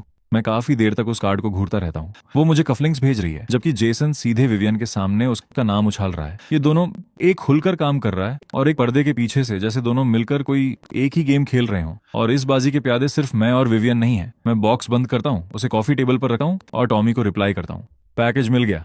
जेसन पे की छानबीन जारी रखो, जितनी ज्यादा डिटेल्स मिले उतना बेहतर है। मैं फोन नीचे रखता हूँ, सोफे पर पीछे टिका हूँ और अपनी आंखें बंद कर लेता हूँ। अगली सुबह मैं 40 मिनट पहले ही अनाथालय पहुंच जाता हूँ। हाथ में पहले की तरह ही हॉट लाते और सैंडविच है। लेकिन आज मैं एक काम और करता हूँ। मैंने टॉमी से कहकर रातों रात जेसन पे की एक पूरी डिटेल फाइल तैयार करवाई थी, जिसे प्रिंट कराकर एक लिफाफे में सील कर दिया था। जैसे ही वो कार रोकती है, उनकी नजर मेरे हाथ के लिफाफे पर पड़ती है। वह अपनी भौहें उठाती हैं। ये क्या है? तुम्हारे कजिन का बायोडाटा। मैं लिफाफा उनकी तरफ बढ़ा देता हूँ। मैंने टॉमी से कहकर पूरी रात ये पता लगवाया कि उसके नाम पर कितनी कंपनियां हैं, उसकी फंडिंग कहाँ से आती है, पिछले 3 महीनों में वो किससे किससे मिला है, सब कुछ इसमें है। वे लिफाफा ले लेती हैं, पर उसे तुरंत नहीं खोलती। इसके बजाय वो ऊपर देकर मुझे घूरती है। उसके बारे में छानबीन क्यों की? क्योंकि वो तुम्हारे पीछे पड़ा है और मैं तुम्हें अकेले उसका सामना नहीं करने दूंगा। वह मुझे देखती है, हाथ में वो मोटी फाइल है। 2-3 सेकंड के लिए बिल्कुल खामोश रहती है, फिर वह लिफाफा अपने बैग में डाल लेती है। उनके होठों का कोना हल्का सा फड़ता है। थैंक्स। उनकी आवाज इतनी धीमी है कि बमुश्किल सुनाई देती है, पर मैं सुन लेता हूँ। अनाथालय में वो दिन जब वो बच्चों के साथ खेलती हैं तो वो पहले से थोड़ी ज्यादा रिलैक्स्ड लगती हैं। मैं पास ही बेंच पर बैठ जाता हूँ और अपना सैंडविच खोलकर खाने लगता हूँ। झूला धीरे धीरे झूल रहा है। पत्तों के बीच से धूप छनकर नीचे आ रही है। हवा में धूप और कुकीज की खुशबू घुली हुई है। मैं उन्हें नीचे घुटनों के बल बैठे देखता हूँ। वह बहुत सब्र के साथ एक छोटी सी लड़की को पजल जोड़ना सिखा रही है। हर मूवमेंट के साथ उनकी पोनीटेल हिल रही है। वह मेरी यादों वाली इंसान नहीं है, लेकिन मैं उन्हें एक एक टुकड़ा जोड़कर दोबारा जानने लगा हूँ। उस दोपहर वह जेसन का जिक्र नहीं छेड़ती। ये भी नहीं पूछती कि मैं उनकी मदद क्यों करना चाहता हूँ। जब मैं जाने लगा हूँ तो वह अनाथालय के गेट पर खड़ी होकर बस इतना कहती हैं, कल फिर आ रहे हो? हाँ। तो फिर मेरे लिए एक आइस अमेरिकानो लेकर आना। मैं रुकता हूँ। मुझे लगा तुम्हें कोल्ड कॉफी पसंद नहीं है। वे अपना सिर थोड़ा तिरछा करती है। उनकी आंखों में एक हल्की सी शरारत होती है। क्या तुमने ही नहीं कहा था कि तुम धीरे धीरे मेरी आदतें सीख जाओगे? इतना कहकर वह मुड़ती है और अपनी कार में बैठ जाती है। मैं गेट पर खड़ा होकर कुछ सेकंड्स तक मुस्कुराता रहता हूँ। फिर फोन निकालकर उन्हें मैसेज करता हूँ, कल आइस वाली ही लाऊंगा। वह कोई रिप्लाई नहीं करती, लेकिन मैं देखता हूँ कि उनकी सफेद पोर्श मोड़ पर एक पल के लिए रुकती है, फिर मुड़कर ओझल हो जाती है। कांच के पार से मैं हल्का सा देख पाता हूँ कि उनका सिर नीचे झुका हुआ है और वह अपना फोन देख रही हैं। उस दिन अनाथालय से लौटने के बाद मैं अपने अपार्टमेंट में बैठकर जेसन की फाइल को बार बार पूरे 3 बार पढ़ता हूँ। टॉमी का काम बहुत बारीक है। कंपनी के रजिस्ट्रेशन डिटेल्स और पैसों के लेन देन के अलावा उसने पिछले 3 महीनों की जेसन की सोशल एक्टिविटी भी शामिल की है। वो किससे मिला, किस इवेंट में गया, यहाँ तक कि उसने किस रात किस रेस्तरां में किसको दावत दी, सब कुछ पूरी डिटेल के साथ लिखा है। फाइल की एक लाइन पर मेरी नजर अटक जाती है, मेरी उंगली जम जाती है। 3 महीने पहले जिंग सिटी के बाहर एक प्राइवेट घुड़सवारी क्लब में जेसन पे ने सिंडी के फादर माइकल जू से लगभग 40 मिनट तक मुलाकात की थी। माइकल जू, सिंडी के फादर। मैं उस लाइन को दोबारा पढ़ता हूँ, फिर मैं फोन उठाता हूँ और टॉमी को कॉल लगाता हूँ। जेसन और माइकल जू के बीच क्या बात हुई थी, क्या तुम पता लगा सकते हो? टॉमी 2 सेकंड के लिए चुप हो जाता है। बॉस, उस लेवल की मीटिंग, उसकी डिटेल्स कभी लीक नहीं होंगी, लेकिन मैं आपको इतना बता सका हूँ, उस मीटिंग के तुरंत बाद माइकल जू के नाम की एक कंपनी ने जेसन की नई कंपनी में पैसे ट्रांसफर किए थे। अमाउंट बहुत बड़ा नहीं था, बस इतना था कि शुरुआती पूंजी पूरी हो सके। मैं माथे पर बल लाता हूँ तो जू फैमिली उसे बैक कर रही है। आप ऐसा कह सकते हैं। मैं फोन काटता हूं और सोफे पर पीछे टिकर बैठ जाता हूं। इस पर गहराई से सोचता हूं। जेसन ने जू फैमिली को अपने साथ मिला लिया है। सिंडी और मेरी एक पुरानी हिस्ट्री है। माइकल जू को यह बात अच्छी तरह पता होगी। अगर वो जेसन को पैसा देने के लिए तैयार है तो यह सिर्फ अपनी बेटी की जिद को पूरा करने के लिए नहीं है। वो जेसन को विवियन के खिलाफ जाते देखकर भी खुश है। ये मामला मेरी सोच से भी कहीं ज्यादा बड़ा है और विवियन अभी भी बाजी के दूसरी तरफ बैठी हैं, अपने अपोनेंट के पहले चाल चलने का इंतजार कर रही हैं। मैं खड़ा होता हूँ, खिड़की के पास जाता हूँ और बाहर रात के अंधेरे को देखने लगता हूँ। वह इंतजार कर सकती हैं, लेकिन मैं नहीं कर सका। अगली सुबह मैं अनाथालय नहीं जाता, मैं कहीं और जाता हूँ। सेंट जॉन्स चैपल, जो जिंग सिटी के वेस्टर्न इलाके में मौजूद है। मेरी यादों में ये पहली बार है जब मैं खुद यहाँ चलकर आया हूँ। इससे पहले यादों की हर एक धुंधली झलक किसी न किसी वजह से अचानक औंधती थी। मैं दरवाजा धक्का देकर खोलता हूँ। अंदर ब्लैक कलर के कपड़े पहने फ्रंट रो में बैठी एक पुरानी औरत को छोड़कर पूरा हॉल खाली है, जो सिर झुकाकर प्रार्थना कर रही है। मैं अपने कदमों को धीमा करता हूँ, बैक रो में बैठता हूँ और इस जगह से जुड़ी कोई भी याद निकालने की कोशिश करता हूँ, लेकिन कुछ भी याद नहीं आता। जैसे ही मैं जाने वाला होता हूँ, पीछे से एक बूढ़ी आवाज आती है, तुम इथेन जांग हो ना? मैं पीछे मुड़कर देखा हूँ। दरवाजे पर ग्रे शर्ट पहने एक बुजुर्ग खड़े हैं। आप? मैं यहाँ का केयरटेकर हूँ, जो। वह बुजुर्ग पास आते हैं। तुम जाने पहचाने लग रहे थे, फिर मुझे याद आ गया, मैंने तुम्हें पहले देखा है। आपको मैं याद हूँ? मेरे अंदर कुछ हलचल होती है। मुझे याद है, तुमने 5 साल पहले यहीं अपनी शादी रचाई थी। ओल्ड, जो मेरे बगल में बैठ जाते हैं। तुम क्या जानना चाहते हो? शादी का टाइम क्या था, शुरुआत से लेकर खत्म होने तक? शाम 3 बजे से 8 बजे तक। मैं ड्यूटी पर था। दूल्हा और दुल्हन उस दोपहर एक साथ आए थे और फिर 6 बजे सेरेमनी शुरू हुई। पूरा चैपल सफेद लिली के फूलों से भरा हुआ था। जिस पल दुल्हन सामने आई, सब लोग शांत हो गए। तुम तो इतने नर्वस थे कि तुम्हारे मुंह से शब्द भी नहीं निकल पा रहे थे। वह बुजुर्ग रुके हैं और फिर वो स्टेज ढह गया। मेरा खून ठंडा पड़ जाता है। बिना किसी चेतावनी के पूरा मेन प्लेटफॉर्म नीचे धंस गया। दुल्हन तुम्हारे सबसे करीब थी। उसकी पहली सोच तुम्हें ढकने की थी। उसने तुम्हें बचाने के लिए खुद को तुम्हारे ऊपर फेंक दिया। तुम्हें बस हल्की खरोंचें आई, फिर तुम दोनों बेहोश हो गए। जब तक एम्बुलेंस आई, डॉक्टर ने कहा कि तुम दोनों को ज्यादा चोट नहीं आई है, तुम दोनों बस सदमे की वजह से बेहोश हुए थे। और फिर तुम दोनों को एम्बुलेंस में ले जाया गया। मैंने तुम्हें दरवाजे तक देखा था। उसके बाद का मुझे नहीं पता। ओल्ड जो खड़े हो जाते हैं। उसके बाद क्या हुआ? इसके लिए वह मेरे कंधे को थपथपाते हैं। तुम्हें अपने आसपास के लोगों से पूछना होगा, मैं तो बस एक केयरटेकर हूँ। मैं चैपल से बाहर भागता हूँ। भागते भागते अपना फोन निकालता हूँ। टॉमी तुरंत कॉल उठाता है। टॉमी, मेरे और विवियन के बीच क्या हुआ था तुम जानते हो ना? 5 सेकंड के लिए फोन पर सन्नाटा छा जाता है। आपका क्या मतलब है? जब मैंने उसे आखिरी बार देखा था टॉमी की सांसें भारी हो जाती हैं। एयरपोर्ट पर उसे जबरदस्ती घसीट कर ले जाया गया था, फिर आप बेहोश हो गए थे। जब आपकी आंख खुली तो आप अपनी याददाश्त खो चुके थे। वह काफी देर के लिए चुप हो जाता है। जब शादी टूट गई तो फिर फैमिली ने उसे इंग्लैंड भेज दिया। हम सबने सोचा वह बात पूरी नहीं करता। बोलो, मैं चिल्लाता हूँ, क्योंकि क्योंकि हमने सोचा कि वो एक बेहतर लाइफ के लिए चली गई है, कि वह अब आपसे कोई रिश्ता नहीं रखना चाहती। मैं कड़वाहट से हंस पड़ता हूँ, एक खोखली हंसी। तुम सबने ये मान लिया, तो फिर तुम में से किसी ने मुझे सच क्यों नहीं बताया? टॉमी को जवाब नहीं देता। क्यों? मैं झल्ला उठता हूँ। क्योंकि कोई भी आपको दोबारा टूटते हुए नहीं देखना चाहता था। उस रात हॉस्पिटल में आप बेहोश थे और पूरी रात उसका नाम पुकार रहे थे। हम में से किसी में इतनी हिम्मत नहीं थी कि आपको उसकी याद दिलाए। टॉमी की आवाज भी कांपने लगती है। मैं एक लंबी सांस लेता हूँ। और फिर कुछ दिनों बाद आपके फादर आपको घर ले आए। उसके बाद उन्होंने आपको बताया कि विवियन चली गई है, इंग्लैंड चली गई है। आपने कोई रिएक्शन नहीं दिया। डॉक्टर ने कहा कि ये गहरे इमोशनल शॉक की वजह से हुआ बेहोशी का असर था। 5 साल खो गए। मैं अपनी आंखें बंद कर लेता हूँ। सबने मुझसे झूठ बोला। मैं अपनी आंखें खोलता हूँ और सामने सड़क को घूरता हूँ। मैं जांग फार्मास्यूटिकल्स की तरफ गाड़ी दौड़ता हूँ, एक्सीलेटर पर पूरा पैर दबा देता हूँ और कार सीधे मेन गेट से अंदर चली जाती है। रिसेप्शन पर बैठी लड़की मुझे देखकर सहम जाती है। मिस्टर मिस्टर जांग। मैं नहीं रुकता। लिफ्ट का दरवाजा बंद होता है। मैं टॉप फ्लोर का बटन दबाता हूँ और सीधे रिचर्ड के ऑफिस में घुस जाता हूँ। 5 साल। सबने मुझसे झूठ बोला और मुझे कुछ पता ही नहीं चला। मेरे फादर अपनी टेबल के पीछे बैठकर फाइलों को पढ़ रहे हैं। जब वो ऊपर देखकर मुझे देखते हैं तो उनके हाथ का पेन रुक जाता है। एथेन, तुम यहाँ किस सिलसिले में आए हो? मैं बैठता नहीं हूँ। आपने वो शादी खुद प्लान की थी। विटनेस वाली लाइन पर आपका नाम है, हर पेमेंट रिकॉर्ड पर आपके सिग्नेचर हैं। तो फिर उस पूरे टाइम में जब मैं विवियन को भूल चुका था, आपने कभी एक बार भी उसका जिक्र क्यों नहीं किया? वह पेन नीचे रखते हैं, सीट से पीछे टिकते हैं और काफी देर तक मुझे देखते रहते हैं। तो तुम्हें पता चल गया? रिचर्ड अपनी आंखें बंद कर लेते हैं। शादी टूटने के बाद उसे उसकी खुद की माँ एक प्लेन में बिठा कर ले गई। मुझे लगा उसने तुम्हारे ऊपर एक बेहतर लाइफ को चुन लिया है। कमरे की हवा जैसे खत्म सी हो जाती है। जब तुम जगे तो तुम्हें कुछ याद नहीं था। डॉक्टर ने कहा कि ये इमोशनल शॉक से हुआ एमनेशिया है। मुझे लगा कि ये भगवान की दया है। दया? मेरी आवाज फटने लगती है। आपने किसी की 5 साल की कुर्बानी को धोखेबाजी समझ लिया। उसने खुद का सौदा किया था। वह जांग फार्मास्यूटिकल्स को बर्बादी से बचाने के लिए इंग्लैंड गई थी। मेरे करियर की हर एक कामयाबी, मदद का हर एक हाथ उसी की वजह से था। आप सबने सोचा कि उसने मुझे छोड़ दिया, जबकि सच ये था कि वह इस पूरे परिवार का बोझ अपनी पीठ पर उठाए हुए थी। ऑफिस का दरवाजा खुलता है। हेलेन दरवाजे पर खड़ी है। मेरा चेहरा देखकर वह अपनी चाय नीचे रखती है। इथेन, शांत हो जाओ। मॉम, जब आपने उसे देखा था तो आपकी मुस्कुराहट जम गई थी, बिल्कुल फॉर्मल अजनबी की तरह। क्या आपको थोड़ा सा भी एहसास नहीं है? थोड़ा सा भी पछतावा नहीं है? विवियन अचानक सब छोड़कर चली गई, तुम्हें बेहोश छोड़कर चली गई, जबकि तुम उसका नाम पुकार रहे थे। मैं तुमसे दूर जाने के लिए उससे 5 सालों से नफरत कर रही थी। उसने मुझे कभी नहीं छोड़ा। उसे उसकी खुद की माँ जबरदस्ती घसीट कर ले गई थी। एयरपोर्ट पर उसने मुड़कर मुझसे चिल्लाकर कहा था कि मैं उसका इंतजार करूं। फिर उसे प्लेन में खींच लिया गया। मैंने अपनी आंखों से ये सब देखा था। और फिर जब मेरी आंख खुली तो मुझे कुछ याद ही नहीं था। हेलेन की आंखें कांपने लगती हैं। जिसे आप सब धोखा कह रहे हैं, वो उसकी कुर्बानी थी। उसने 5 सालों तक इंग्लैंड में रहकर इस फैमिली को संभाला। आपने उससे 5 सालों तक नफरत की और मुझे तो उससे नफरत करने का मौका भी नहीं मिला, क्योंकि मुझे उसका नाम तक याद नहीं था। रिचर्ड का हाथ टेबल के कोने को कसकर पकड़ लेता है। उंगलियों के जोड़ सफेद पड़ जाते हैं। ये खामोशी किसी भी चीज से ज्यादा भारी लग रही है।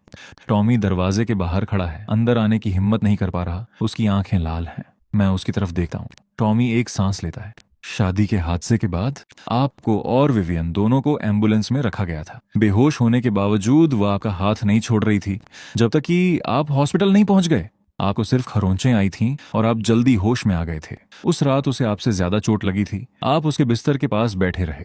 जब उसे होश आया तो आप दोनों ने एक दूसरे को काफी देर तक कसकर पकड़े रखा। फिर उसकी माँ अपने लोगों के साथ आई और उसे सीधे हॉस्पिटल से ले गई। आप एयरपोर्ट तक उनके पीछे भागे थे। बाकी सब तो आप जानते ही हैं। हम सबने सोचा कि उसने उम्मीद छोड़ दी है। हम आपको उसकी याद दिलाकर और दर्द नहीं देना चाहते थे। हम बस आपकी हिफाजत करना चाहते थे। मेरी हिफाजत?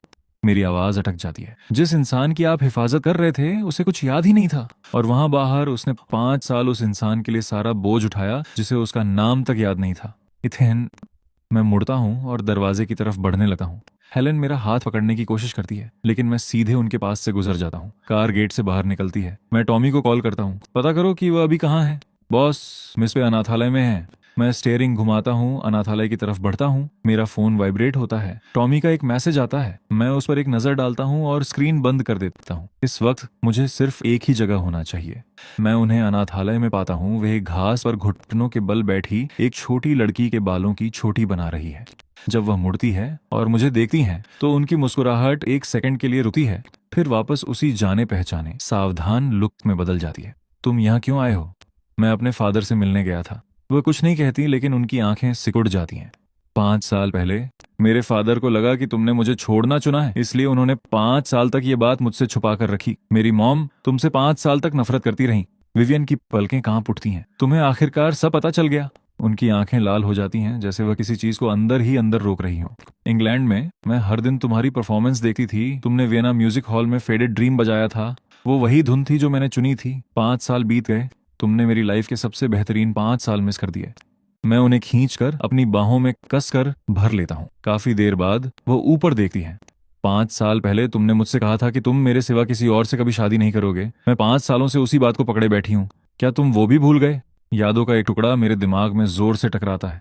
चैपल के अंदर नर्वसनेस से उलझते मेरे शब्द। वे अपने सफेद गाउन में बाहर आती है और पूरा कमरा शांत हो जाता है। मुझे याद आता है कि मैंने कहा था तुम मेरी लाइफ का इकलौता प्यार हो। मैं तुम्हारे सिवा किसी और से शादी नहीं करूंगा। वह मुस्कुराती है। उनकी आंखें नम हो जाती हैं और फिर वह मुझे हल्का सा किस करती हैं। मैं उनका हाथ कसकर पकड़ लेता हूँ और उन्हें वापस किस करता हूँ। विवियन, अब मुझे कभी छोड़कर मत जाना। चलो अपनी पूरी जिंदगी एक साथ बिताते हैं, ठीक है? वह अपना चेहरा मेरे कंधे में छिपा लेती है। उनकी आवाज दबी हुई आती है। मैं 5 सालों से तुम्हारे मुंह से यही बात सुनने का इंतजार कर रही थी। मेरी जेब में फोन वाइब्रेट होता है। टॉमी का मैसेज है। बॉस, जेसन का लेटर ऑफ इंटेंट, अधिग्रहण का प्रपोजल आधिकारिक तौर पर रिव्यू में चला गया है। माइकल जू ने अपनी फंडिंग और बढ़ा दी है, पिछली रकम से सीधे 3 गुना। पे एंटरटेनमेंट ने एक इमरजेंसी बोर्ड मीटिंग बुलाई है। वह अपना सिर मेरे कंधे से उठाती है और मेरे फोन की स्क्रीन देखती है। जेसन बेताब हो रहा है। इन्वेस्टमेंट को 3 गुना करने का मतलब है कि या तो उसे कोई बड़ा बैकअप मिल गया है या फिर वह फॉर्मल रिव्यू से पहले माहौल को खराब करना चाहता है। वह मेरी शर्ट को छोड़ती है और ऊपर मेरी तरफ देखती है। तुम्हें यह सब कैसे पता? जेसन की जो फाइल मैंने तुम्हें दी थी उसकी एक कॉपी मैंने अपने पास भी रखी थी। मैं पिछले कुछ दिनों से उसे बहुत ध्यान से पढ़ रहा था।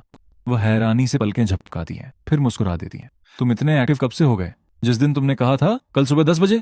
उनके होंठों पर फिर से वही मुस्कुराहट आ जाती है। इस बार कोई शक नहीं, बल्कि एक पूरा यकीन है, जैसे उन्हें आखिरकार किसी बात की तसल्ली हो गई हो। अगले हफ्ते बोर्ड मीटिंग है। मेरे पास एक प्लान है, लेकिन अभी वह आगे बढ़कर मेरी उंगलियों को अपनी उंगलियों में फंसा लेती है। मुझे उसी तरह कसकर पकड़ती हैं जैसे 5 साल पहले उन्होंने हॉस्पिटल में मेरा हाथ पकड़ा था। अभी मैं बस तुम्हारे साथ रहना चाहती हूँ। उनकी उंगलियां मेरी उंगलियों के साथ बंधी रहती हैं। वह छोड़ती नहीं है और न ही मैं छोड़ता हूँ। उस रात वो मुझे अनाथालय के बाहर बेंच पर बैठने के लिए खींच ले जाती है। जेसन इमरजेंसी बोर्ड मीटिंग में माहौल खराब करना चाहता है, तो मैं उसे उसी में डूब जाने दूंगी। उस छोटी कंपनी को खरीदना तो बस उसका पहला कदम है। वो असल में पे टूरिज्म का कंट्रोल चाहता है। तुम इतनी यकीन के साथ कैसे कह सकती हो? क्योंकि उसने अपना ऑफिस ठीक मेरे ऑफिस के सामने खोला है।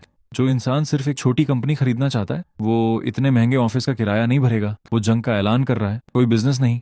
तो फिर तुम उसे बेनकाब कैसे करने वाली हो? वह हल्का सा सिर हिलाती है। मैं उसे बेनकाब नहीं करूंगी। मैं उसे खुद अपने हाथों से बेनकाब होने दूंगी। टॉमी ने तुम्हें जो फाइल दी थी, क्या वो अभी भी तुम्हारे पास है? मैं सिर हिलाता हूँ। हाँ है। वह धीरे से मुस्कुराती है। अच्छा है, कुछ दिनों में मुझे अपने बगल में तुम्हारी जरूरत पड़ेगी। कुछ दिनों बाद पे एंटरटेनमेंट का टॉप फ्लोर बोर्ड रूम। मैं जल्दी पहुंच जाता हूँ। टॉमी मेरे बगल में खड़ा है। उसकी बाहों में फाइलों का ढेर है, चेहरा गंभीर है, लेकिन आंखों में उत्साह की एक चमक है। बॉस, मैंने इस ड्रामे के लिए 3 महीने इंतजार किया है। मैं कोई जवाब नहीं देता। मेरी उंगलियां जेसन की फाइल को कसकर पकड़े हुए हैं। हर एक बैंक ट्रांसफर, हर इन्वेस्टमेंट, हर मीटिंग, समय और जगह, मैंने सब कुछ रट लिया है। ये एक तलवार है। आज मैं इसे उनके हाथों में सौंप रहा हूँ। बोर्ड मेंबर्स एक एक करके अंदर आते हैं और सबसे आखिर में जेसन दाखिल होता है। जब उसकी नजर मुझ पर पड़ती है तो उसकी आंखों में शक की एक झलक औंधती है, जो तुरंत गायब हो जाती है। विवियन, काफी टाइम हो गया, तुम अच्छी लग रही हो, प्लीज बैठो। मीटिंग शुरू होती है। जेसन सबसे पहले बोलता है। आप सभी को नमस्कार। कुछ दिनों पहले मैंने पे एंटरटेनमेंट की उस यूनिट के लिए एक प्रपोजल भेजा था जो परफॉर्मेंस बुकिंग संभालती है। विवियन, तुमने प्रपोजल की डिटेल्स देख ही ली होंगी। ये अधिग्रहण ग्रुप के लिए बहुत फायदेमंद है। ये यूनिट अलग होकर ज्यादा बेहतर काम करेगी और इससे मेन कंपनी का आर्थिक बोझ भी कम होगा। विवियन कुछ नहीं कहती, बस उसे देखती रहती है। उनके होंठों का कोना हल्का सा मुड़ता है। जेसन, मैंने तुम्हारा प्रपोजल पढ़ा। इसमें एक छोटी सी प्रॉब्लम है। तुमने जिस कंपनी का नाम दिया है वो विलियम जो की है, लेकिन जब इसके शेयर्स और मालिकाना हक की जांच की जाती है तो इसके असली मालिक तुम निकलते हो। पूरे कमरे में सन्नाटा छा जाता है। विवियन टेबल पर एक फाइल रखती है। जेसन उसे उठाता है, उस पर एक नजर डालता है। उसकी मुस्कुराहट जम जाती है। ये तो बस एक लिखा पढ़ी की गलती है, इससे डील पर कोई फर्क नहीं पड़ता। विवियन उसे नजरअंदाज करती है। दूसरा सवाल, इसका मेन इन्वेस्टर कौन है? जेसन के माथे से पसीना बहने लगता है। वो गोपनीय बिजनेस इन्फॉर्मेशन है, मैं उसे जाहिर नहीं कर सकता। विवियन मुस्कुराती है। जरूरत भी नहीं है, मैं पहले ही पता लगा चुकी हूँ। माइकल जू के नाम की 2 कंपनियां इसमें पैसा लगा रही हैं। जेसन का चेहरा पीला पड़ जाता है। बोर्ड रूम में कानाफूसी शुरू हो जाती है। विवियन तीसरा डॉक्यूमेंट उठाती हैं। उनकी आवाज अभी भी सपाट है। तीसरा सवाल, तुम्हारे प्रपोजल के तीसरे क्लॉज में लिखा है कि डील पूरी होने के बाद खरीदने वाले को कंपनी के रिस्ट्रक्चरिंग का हक होगा। उस रिस्ट्रक्चरिंग में आखिर क्या क्या शामिल है? जेसन कोई जवाब नहीं देता। पूरा कमरा पूरी तरह खामोश हो जाता है। मैं ठंडी आंखों से ये सब देख रहा हूँ। वो सिर्फ एक छोटी यूनिट नहीं खरीद रहा है, वो 15% शेयर्स चाहता है, ताकि उस 15% के दम पर पूरे पे टूरिज्म डिवीजन का कंट्रोल छीन सके। जेसन खड़ा हो जाता है। तुम्हें लगता है कि इस छोटी सी छानबीन से तुम मुझे रोक लोगी? विवियन टेबल के हेड पर बैठी है। तुम्हें लगता है कि मेरे पास सिर्फ यही 3 डॉक्यूमेंट्स हैं? जेसन की आंखें नुकीली हो जाती हैं।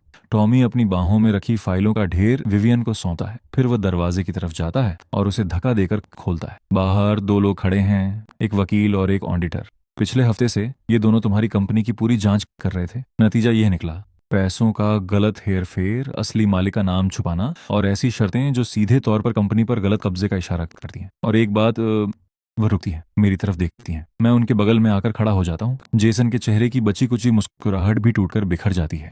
जब तुमने मेरे फादर को बोर्ड से बाहर निकाला था, तब मैंने कहा था कि एक दिन तुम इसकी कीमत चुकाओगे। जेसन चिल्लाता है। विवियन के चेहरे पर झुंझलाहट की एक झलक आती है। मेरी मॉम ने तुम्हारे फादर को बोर्ड से इसीलिए निकाला था क्योंकि उन्होंने कंपनी के 3 करोड़ रुपए गबन किए थे और 3 साल तक फर्जी अकाउंट्स बनाए थे। तुम सच में मानते हो कि उनके साथ गलत हुआ था? उनके साथ कोई नाइंसाफी नहीं हुई थी, उन्होंने कानून तोड़ा था और इसीलिए उन्हें निकाला गया था। मेरी मॉम ने तो उन पर क्रिमिनल केस भी दर्ज नहीं करवाया था, फिर भी उन्हें एक रास्ता दिया था। तुमने उसे नाइंसाफी कहा, 5 साल तक हमसे नफरत की और ये सब साजिश रची।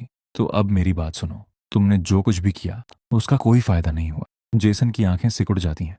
कैसे? तुम्हें ये सब कैसे पता? जब मेरी मॉम ने बोर्ड की सफाई की थी तो उन्होंने सारे ऑडिट रिकॉर्ड्स संभाल कर रखे थे। मैंने उसका एक एक पेज पढ़ा है। वह दूसरे बोर्ड मेंबर्स की तरफ मुड़ती है। आप सभी, इस डील के पीछे का असली चेहरा और प्रपोजल की हर एक गड़बड़ी अब आपके सामने है। प्लीज वोट कीजिए। सबसे बुजुर्ग बोर्ड मेंबर बोलते हैं, अधिग्रहण का प्रपोजल खारिज किया जाता है, कानूनी जांच शुरू की जाए। कोई भी विरोध नहीं करता।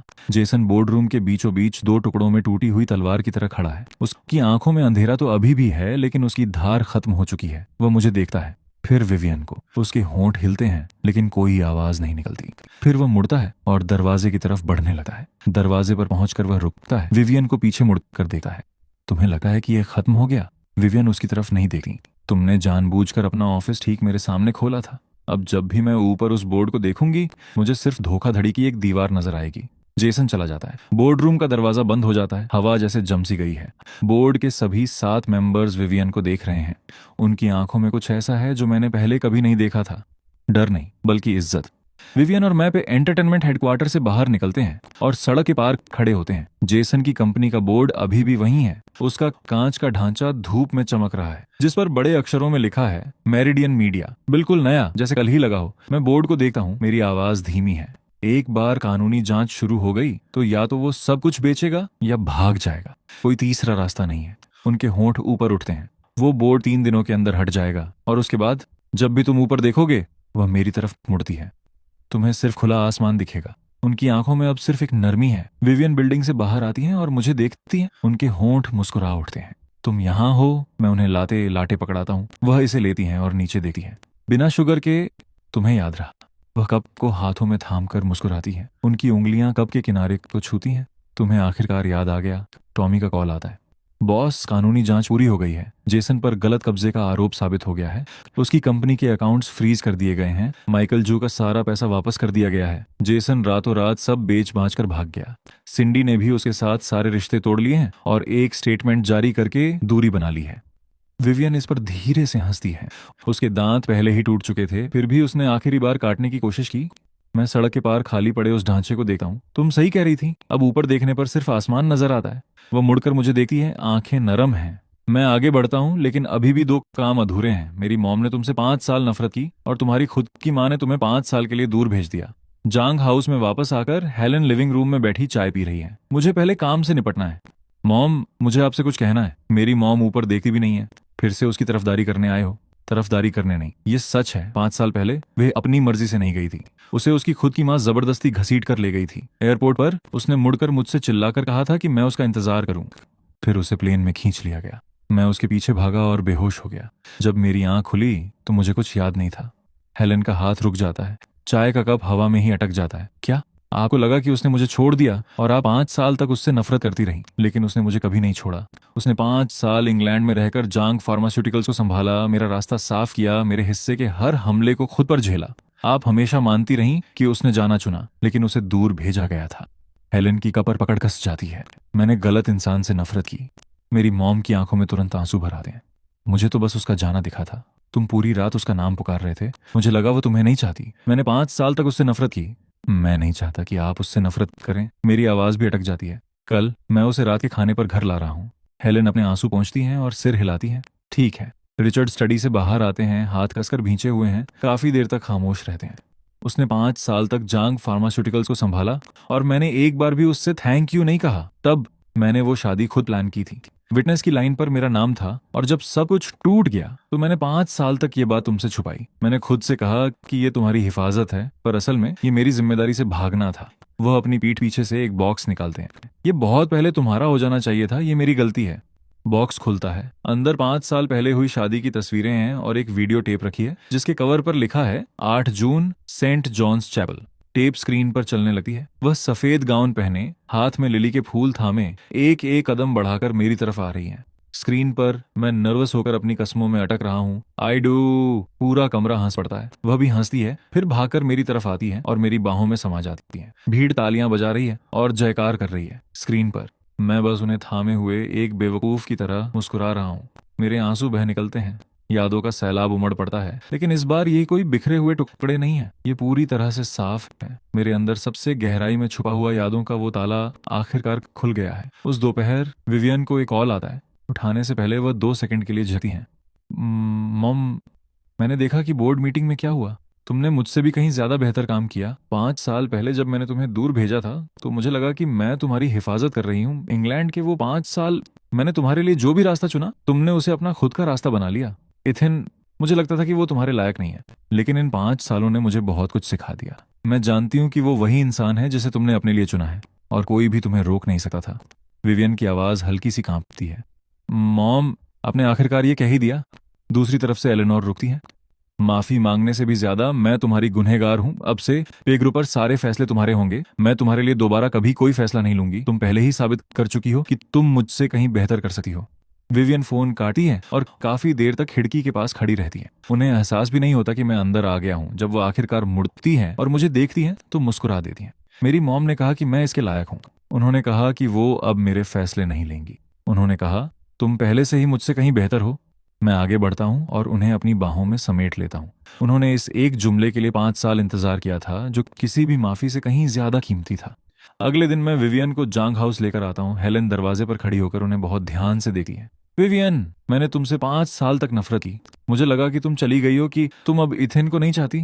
लेकिन उसने मुझे बताया कि एयरपोर्ट पर तुम मुड़ी थीं और तुमने चिल्लाकर उससे इंतजार करने को कहा था। हेलेन आगे बढ़ती हैं और विवियन के हाथ थाम लेती हैं। विवियन, मैं गलत थी। इन 5 सालों में तुमने जो दर्द सहा है उसकी थोड़ी वजह मैं भी हूँ। मैं नहीं जानती थी कि तुमने उसके लिए कितना कुछ किया है। मुझे माफ कर दो। विवियन के आंसू चुपचाप ढलक जाते हैं। विवियन, मैं तुम दोनों को एक शादी की दावत देना चाहती हूँ। जो शादी मैंने 5 साल पहले प्लान की थी वो कभी पूरी नहीं हो पाई थी। मुझे तुम्हारे लिए एक और शादी प्लान करने दो। इस बार ये अपने मुकाम तक पहुंचेगी। ठीक है। शादी के दिन सेंट जॉन्स चैपल में ओल्ड जो दरवाजे पर खड़े होकर हमें अंदर आते हुए देखते हैं। तुम लोग आखिरकार वापस आ गए। मैंने यहाँ 5 साल इंतजार किया है। हर दिन दरवाजे खोलने से पहले मैं उस मरम्मत किए हुए स्टेज को एक नजर देखता था और सोचता था कि एक दिन तुम जरूर वापस आओगे। मैं स्टेज पर खड़ा हूँ। मेरी आवाज अभी भी नर्वसनेस से अटक रही है। 5 साल पहले मेरे मुंह से शब्द नहीं निकल रहे थे। इस बार मुझे सिर्फ एक ही लाइन कहनी है। विवियन, मैं तुम्हारे सिवा किसी और से शादी नहीं करूंगा। इस बार मैं किसी को भी तुम्हें मुझसे दूर नहीं ले जाने दूंगा। वह हंस पड़ती है। उस मुस्कुराहट में आंसू मिले हुए हैं। मुझे भी सिर्फ एक ही लाइन कहनी है। इथेन, मैंने तुम्हारे लिए 5 साल इंतजार किया है। अब आखिरकार इंतजार खत्म हुआ। हम एक दूसरे को अंगूठियां पहनाते हैं, वही अंगूठियां जो 5 साल पहले उंगलियों में नहीं सज पाई थीं, आज आखिरकार अपनी जगह पर पहुंच गईं। हेलन ऑडियंस में बैठी हैं, आंखों से आंसू बह रहे हैं, पर उनकी मुस्कुराहट 5 साल पहले से कहीं ज्यादा सच्ची है। एलेनोर दूसरी तरफ बैठी हैं, कुछ नहीं कह रही, बस अपनी बेटी को सफेद जोड़े में देख रही हैं। मैं उनका हाथ थामता हूँ। अब जब तुम ऊपर देखती हो तो तुम्हें क्या दिखता है? वह अपनी नजरें सामने उठाती हैं। आसमान और हमारा आने वाला खूबसूरत कल।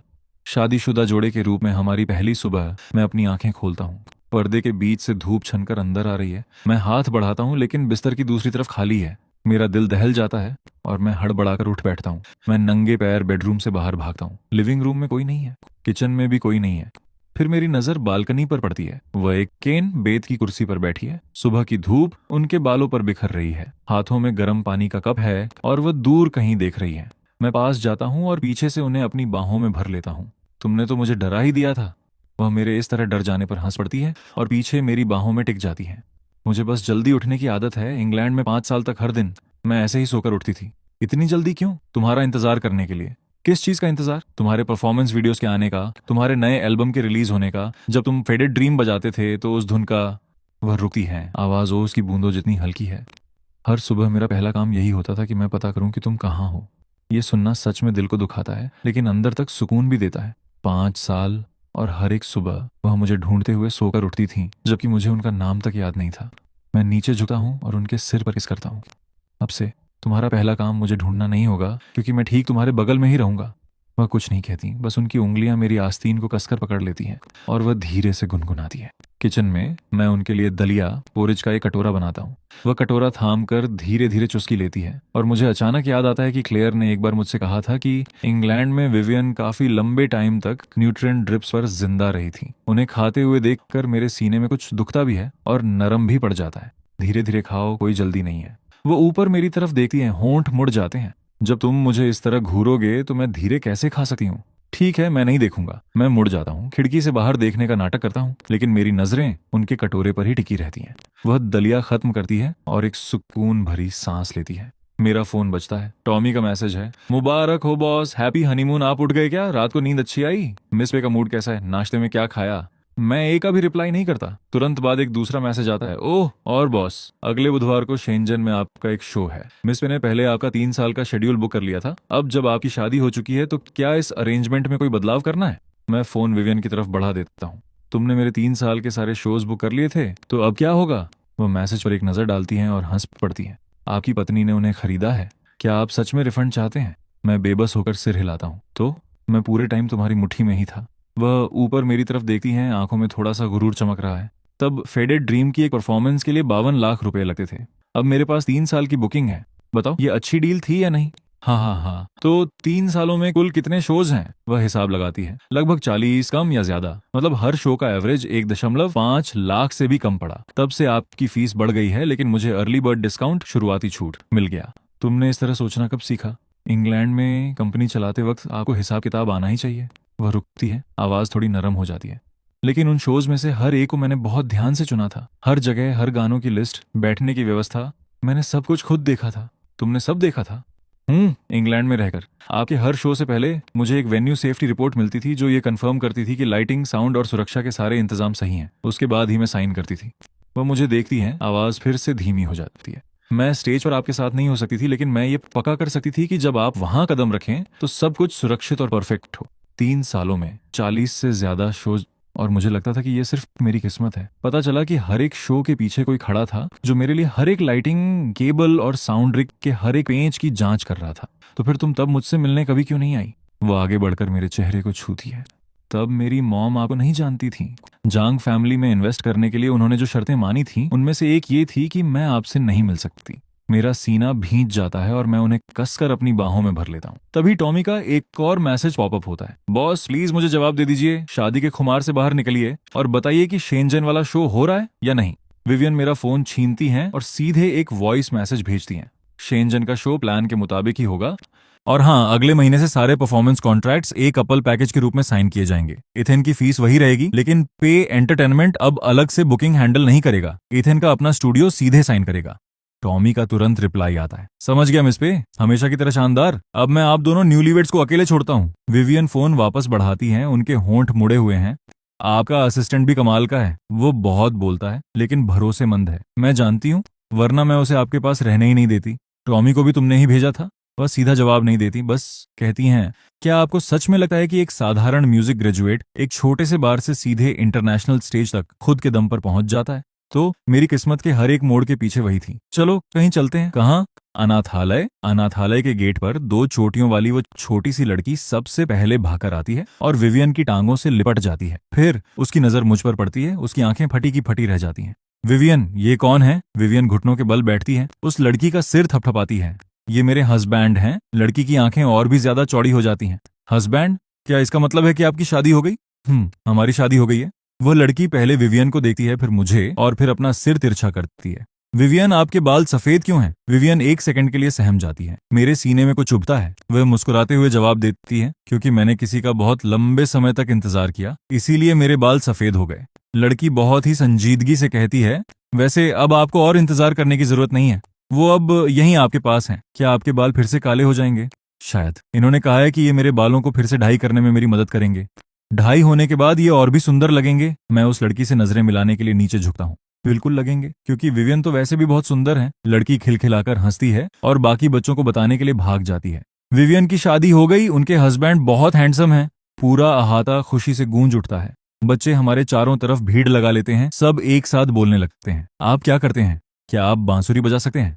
क्या आप हमें बांसुरी बजाना सिखा सकते हैं? विवियन एक तरफ खड़ी होकर देख रही है, हंस रही है। उनकी आंखों में खुशी की एक चमक है। दोपहर में बच्चों के सोने के लिए जाने के बाद विवियन और मैं अहाते में लगे झूले पर एक साथ बैठते हैं। इतनी शांति महसूस किए हुए बहुत लंबा अरसा हो गया। इंग्लैंड के उन 5 सालों में मैं हर एक दिन बिजी रहती थी। कंपनी, बोर्ड, तुम्हारे शोज का इंतजाम करना और हर दिन तुम्हारे बारे में खबरों पर नजर रखना। मैं उनकी तरफ मुड़कर देखता हूँ। अब तुम्हें नजर रखने की जरूरत नहीं है। मैं ठीक तुम्हारे बगल में हूँ। वो एक पल के लिए अपनी आंखें बंद करती हैं। ये एक आदत बन चुकी है। इसे बदलने में थोड़ा टाइम लगेगा। तो फिर अपना टाइम लो, कोई जल्दी नहीं है। ओह, एक बात है जो मैंने तुम्हें अभी तक नहीं बताई। क्या? मैं इतने टाइम से इस अनाथालय को खुद पैसे दे रही थी। PADI, कंपनी के नाम से नहीं बल्कि अपने खुद के नाम से। हर महीने पैसे और साथ में सामान भी, कपड़े, किताबें। जब मैं इंग्लैंड में थी तो मैं खुद नहीं आ सकती थी, लेकिन फंड कभी नहीं रुका। ये बच्चे भी तुम्हारी तरह ही हैं। वो लोग जिनकी किस्मत का फैसला उनके परिवारों ने कर दिया था। मैं नहीं चाहती थी कि इन्हें भी किसी जवाब के लिए तुम्हारी तरह 5 साल इंतजार करना पड़े। मैं उनके चेहरे के एक हिस्से को देखता हूँ। खुद इतनी तकलीफ में होने के बावजूद ये औरत दूसरों को उनके दुखों से बचाने में बिजी थी। तभी गेट पर आहट होती है। मैं ऊपर देखता हूँ और सिंडी को वहां खड़े पाता हूँ। उसके हाथ में खिलौनों का एक बैग है और चेहरे पर एक अजीब सी खिंची हुई मुस्कुराहट है। मैं यहाँ डोनेशन देने आई हूँ। वह विवियन को देखती है, फिर मुझे। अपनी आवाज को नॉर्मल बनाने की कोशिश कर रही है। मैंने सुना कि इस जगह को सामान की जरूरत थी तो मैं ले आई। विवियन खड़ी होती हैं। उनके चेहरे के भाव शांत हैं, लेकिन आंखें ठंडी पड़ जाती हैं। सिंडी यहाँ डोनेशन देने आई है? हाँ। जहां तक एंटरटेनमेंट के मामले की बात है, मैंने पहले ही सारे रिश्ते तोड़ लिए हैं। अपना स्टेटमेंट भी जारी कर दिया है। जेसन से अब मेरा कोई लेना देना नहीं है। इथेन के साथ पहले जो हुआ उसके लिए मुझे अफसोस है। तुम्हें डोनेशन के लिए यहाँ तक आने की जरूरत नहीं थी सिंडी। एक बैंक ट्रांसफर भी काम कर देता। खुद यहाँ आना, क्या ये मुझे अपनी सच्चाई दिखाने के लिए है या इथेन को खुद को दिखाने के लिए? जहां तक अफलिंग्स की बात है, मैंने उस बात को जाने दिया। जेसन के साथ तुम्हारे हाथ मिलाने का जो मामला था उससे मैं पहले ही निपट चुकी हूँ। मैंने तुम्हारा स्टेटमेंट भी पढ़ा था। लेकिन सिंडी, डोनेशन कोई पब्लिसिटी स्टंट नहीं होता। खिलौनों का बैग लेकर यहाँ खड़े होना कोई भलाई नहीं है। ये बस एक नाटक है।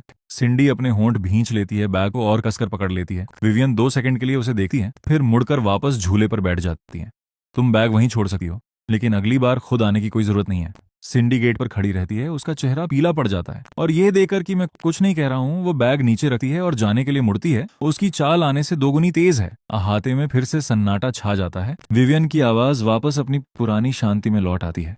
वो दोबारा कभी नहीं आएगी। तुमने तो बोर्ड रूम से भी ज्यादा तीखा जवाब दिया। बोर्ड रूम एक जंग थी। ये तो जंग के मैदान की सफाई थी। तुम सफाई भी बहुत सफाई से करती हो। इसे साफ सुथरा होना ही पड़ेगा। पीछे कोई गंदगी छोड़ दो तो किसी न किसी को हमेशा लगता रहेगा कि उनके पास एक और मौका है। उसके पास शुरुआत से ही कोई मौका नहीं था। तुम्हारे शब्दों की वजह से नहीं, बल्कि इसलिए क्योंकि मैंने तुम्हें चुना है। वह मुझे देखती है। आंखें एक पल के लिए नरम पड़ जाती हैं। मैं जानती हूँ, पर उनके होंठों की स्माइल छुप नहीं पाती। शहर वापस लौटते वक्त कार में विवियन अचानक दर्द से कराह उठती है। मैं तुरंत मुड़कर देखता हूँ। क्या हुआ? वो अपने पेट पर हाथ रखती है। मेरा पेट थोड़ा ठीक नहीं लग रहा। कुछ खास नहीं है, बस आज कुछ ज्यादा ही मिठास हो गई। किस चीज से मिठास हो गई? मैं घबरा जाता हूँ। दलिया तो मीठा नहीं होता ना?